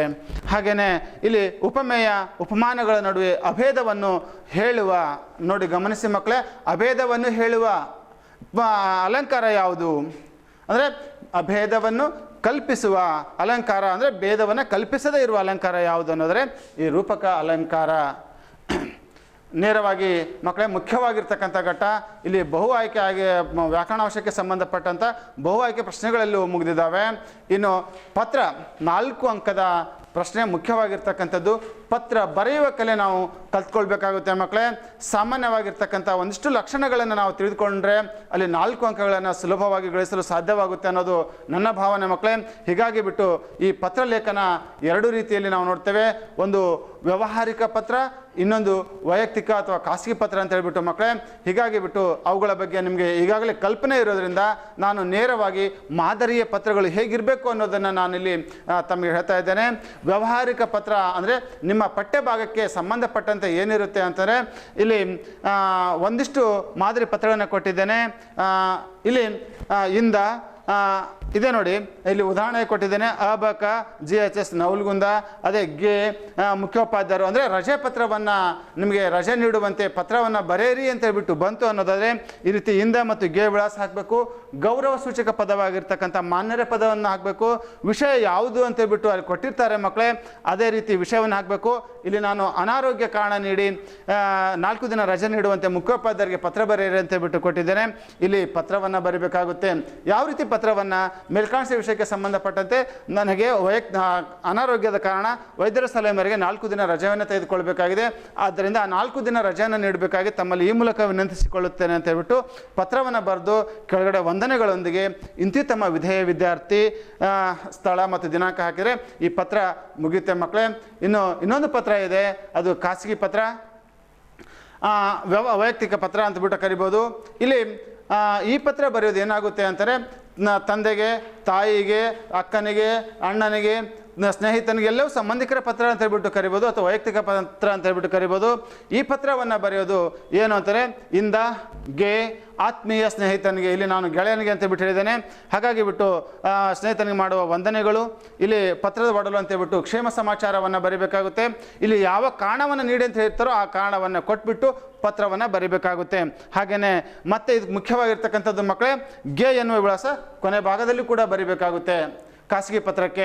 ಹಾಗಾಗಿ ಬಿಟ್ಟು ವಂದನೆಗಳೊಂದಿಗೆ ಇಂತಿ ನಿಮ್ಮ ಪ್ರೀತಿಯ ಗೆಳೆಯ, ಇಲ್ಲಿ ಗೆ, ಇಲ್ಲಿ ಏನು ಕೊಟ್ಟಿದ್ದಾರೆ ಪ್ರಶ್ನೆ ಪತ್ರಿಕೆಯಲ್ಲಿ ಆ ವಿಳಾಸವನ್ನು ನಾವು ಬರೀಬೇಕಾಗುತ್ತೆ. ಇನ್ನು ಕೊನೆಯದಾಗಿ ಗಾದೆ ಮಾತು ಮಕ್ಕಳೇ, ಇದು 3 ಅಂಕದ ಪ್ರಶ್ನೆಯಾಗಿರುತ್ತೆ. ಇಲ್ಲಿ ನಿಮ್ಮ ಪಠ್ಯದಲ್ಲಿ ಇರ್ತಕ್ಕಂಥ ಗಾದೆ ಮಾತುಗಳನ್ನು ರೂಢಿ ಮಾಡ್ಕೊಳ್ಳಿ. ಆ ಗಾದೆ ಮಾತುಗಳಲ್ಲಿ ಒಂದು ಕಡ್ಡಾಯವಾಗಿ ಬಂದೇ ಬರುತ್ತೆ.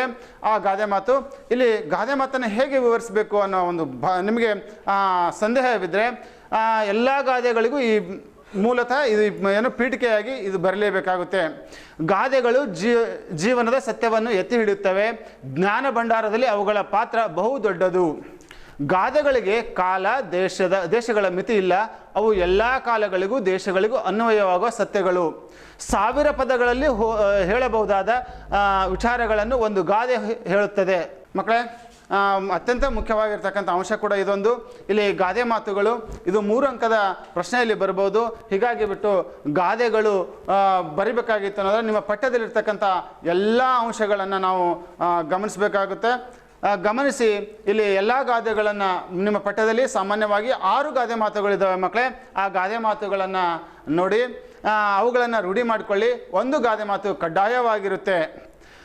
ಗಾದೆಗಳನ್ನು ಬರಿಬೇಕಾದ್ರೆ ಪ್ರಾರಂಭದಲ್ಲಿ ಒಂದು 4 ಲೈನು ಈ ಗಾದೆಗಳ ಬಗ್ಗೆ ಬರೆದ್ಬಿಟ್ಟು ನಂತರ ಯಾವುದನ್ನು ಕೊಟ್ಟಿರ್ತಾರೋ ಆ ಗಾದೆಯ ಬಗ್ಗೆ ನಾವು ವಿವರಣೆ ನೀಡ್ತಾ ಹೋಗಬೇಕಾಗುತ್ತೆ. ಹಾಗಾಗಿ ಬಿಟ್ಟು ಏನು ಮಾಡಬೇಕಾಗುತ್ತೆ ಅಂದರೆ ಒಂದು ಗಾದೆ ಮಾತನ್ನು ವಿವರಿಸಬೇಕಾದಾಗ ಅದಕ್ಕೆ ಸಮಾಂತರವಾದ ಇನ್ನೊಂದು ಗಾದೆಯನ್ನು ನಾವು ಹೇಳ್ತಾ, ಉದಾಹರಣೆಯಾಗಿ ಇಲ್ಲಿ ಒಕ್ಕಲಿಗ ಒಕ್ಕದರೆ ಬಿಕ್ಕುದು ಜಗವೆಲ್ಲ ಅಂತಕ್ಕಂಥ ಗಾದೆ ಮಾತನ್ನು ಕೊಟ್ಟರೆ ಅದಕ್ಕೆ ಇನ್ನೊಂದು ಗಾದೆ ಮಾತಾಗಿ ನಾವು ಬಳಸ್ಬೋದು. ಜೈ ಜವಾನ್ ಜೈ ಕಿಸಾನ್ ಎನ್ನುವ ಪದವನ್ನು ಬಳಸಿಬಿಟ್ಟು ಗಾದೆ ಮಾತನ್ನು ವಿವರಿಸ್ತಾ ಹೋಗ್ಬೋದು ಮಕ್ಕಳೇ. ಹೀಗೆ ಈ ಗಾದೆ ಮಾತುಗಳ ನಾವು ಸ್ಪಷ್ಟವಾಗಿ ವಿವರಿಸ್ತಾ ಎಲ್ಲವನ್ನ ಇಲ್ಲಿ ನಿಮ್ಮ ಪಠ್ಯದಲ್ಲಿ, ಮುಖ್ಯವಾಗಿ ನಿಮ್ಮ ಪಠ್ಯದಲ್ಲಿರ್ತಕ್ಕಂಥ 6 ಗಾದೆ ಮಾತುಗಳನ್ನು ರೂಢಿ ಮಾಡಿಕೊಳ್ಳಿ. ಪರೀಕ್ಷೆಯಲ್ಲಿ ಕಡ್ಡಾಯವಾಗಿ ಅಲ್ಲಿರ್ತಕ್ಕಂಥ ಒಂದು ಗಾದೆ ಮಾತು ಬರ್ತಾ ಇರೋದ್ರಿಂದ ನಿಮಗೆ ಸುಲಭವಾಗುತ್ತೆ ಅಂತಕ್ಕಂಥದ್ದು ನನ್ನ ಭಾವನೆ. ಮಕ್ಕಳೇ, ಇಲ್ಲಿವರೆಗೂ ವ್ಯಾಕರಣಾಂಶಗಳನ್ನು ನೀವು ಅಧ್ಯಯನ ಮಾಡಿದಿರಿ. ಇಲ್ಲಿ ಪರೀಕ್ಷಾ ದೃಷ್ಟಿಯಿಂದ ಅತ್ಯಂತ ಮುಖ್ಯವಾಗಿರ್ತಕ್ಕಂಥ ಅಂಶ ಇಲ್ಲಿರೋದ್ರಿಂದ 27 ಅಂಕಗಳು ಈ ವ್ಯಾಕರಣಾಂಶಕ್ಕೆ ಸೀಮಿತವಾಗಿರೋದ್ರಿಂದ ಹೆಚ್ಚು ಈ ಬಹು ಆಯ್ಕೆ ಪ್ರಶ್ನೆಗಳನ್ನು ನೀವು ನೋಡಿಕೊಂಡು ಜೊತೆಗೆ ಪತ್ರ ಬರೆಯುವ ಕಲೆ, ಪ್ರಬಂಧ ಬರೆಯುವ ಕಲೆ, ಗಾದೆ ಮಾತು ವಿವರಿಸೋ ಕಲೆಯನ್ನು ನೀವು ಅರ್ಥ ಮಾಡಿಕೊಂಡ್ರೆ ಅಲ್ಲಿ ಸೂಕ್ಷ್ಮ ಅಂದರೆ ಹೆಚ್ಚು ಸೂಕ್ತವಾಗಿರ್ತಕ್ಕಂಥ ಪದಗಳನ್ನು ಬಳಸ್ತಾ ಹೋದರೆ ನಿಮಗೆ ಹೆಚ್ಚು ಅಂಕಗಳು ಸಿಗುವ ಸಾಧ್ಯತೆಗಳಿದೆ.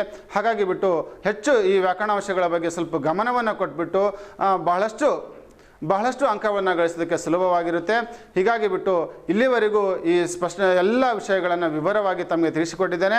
ಮುಂಬರುವ ಪರೀಕ್ಷೆಯಲ್ಲಿ ತಮಗೆ ಶುಭವಾಗಲಿ, ಹೆಚ್ಚು ಅಂಕವನ್ನು ಗಳಿಸಿ ನಿಮ್ಮ ಫಲಿತಾಂಶ ಉತ್ತಮವಾಗಿ ಬರಲಿ ಅಂತ ಬಿಟ್ಟು ಆಶಿಸಿ ನಾನು ಮುಗಿಸ್ತೇನೆ. ನಮಸ್ಕಾರಗಳು.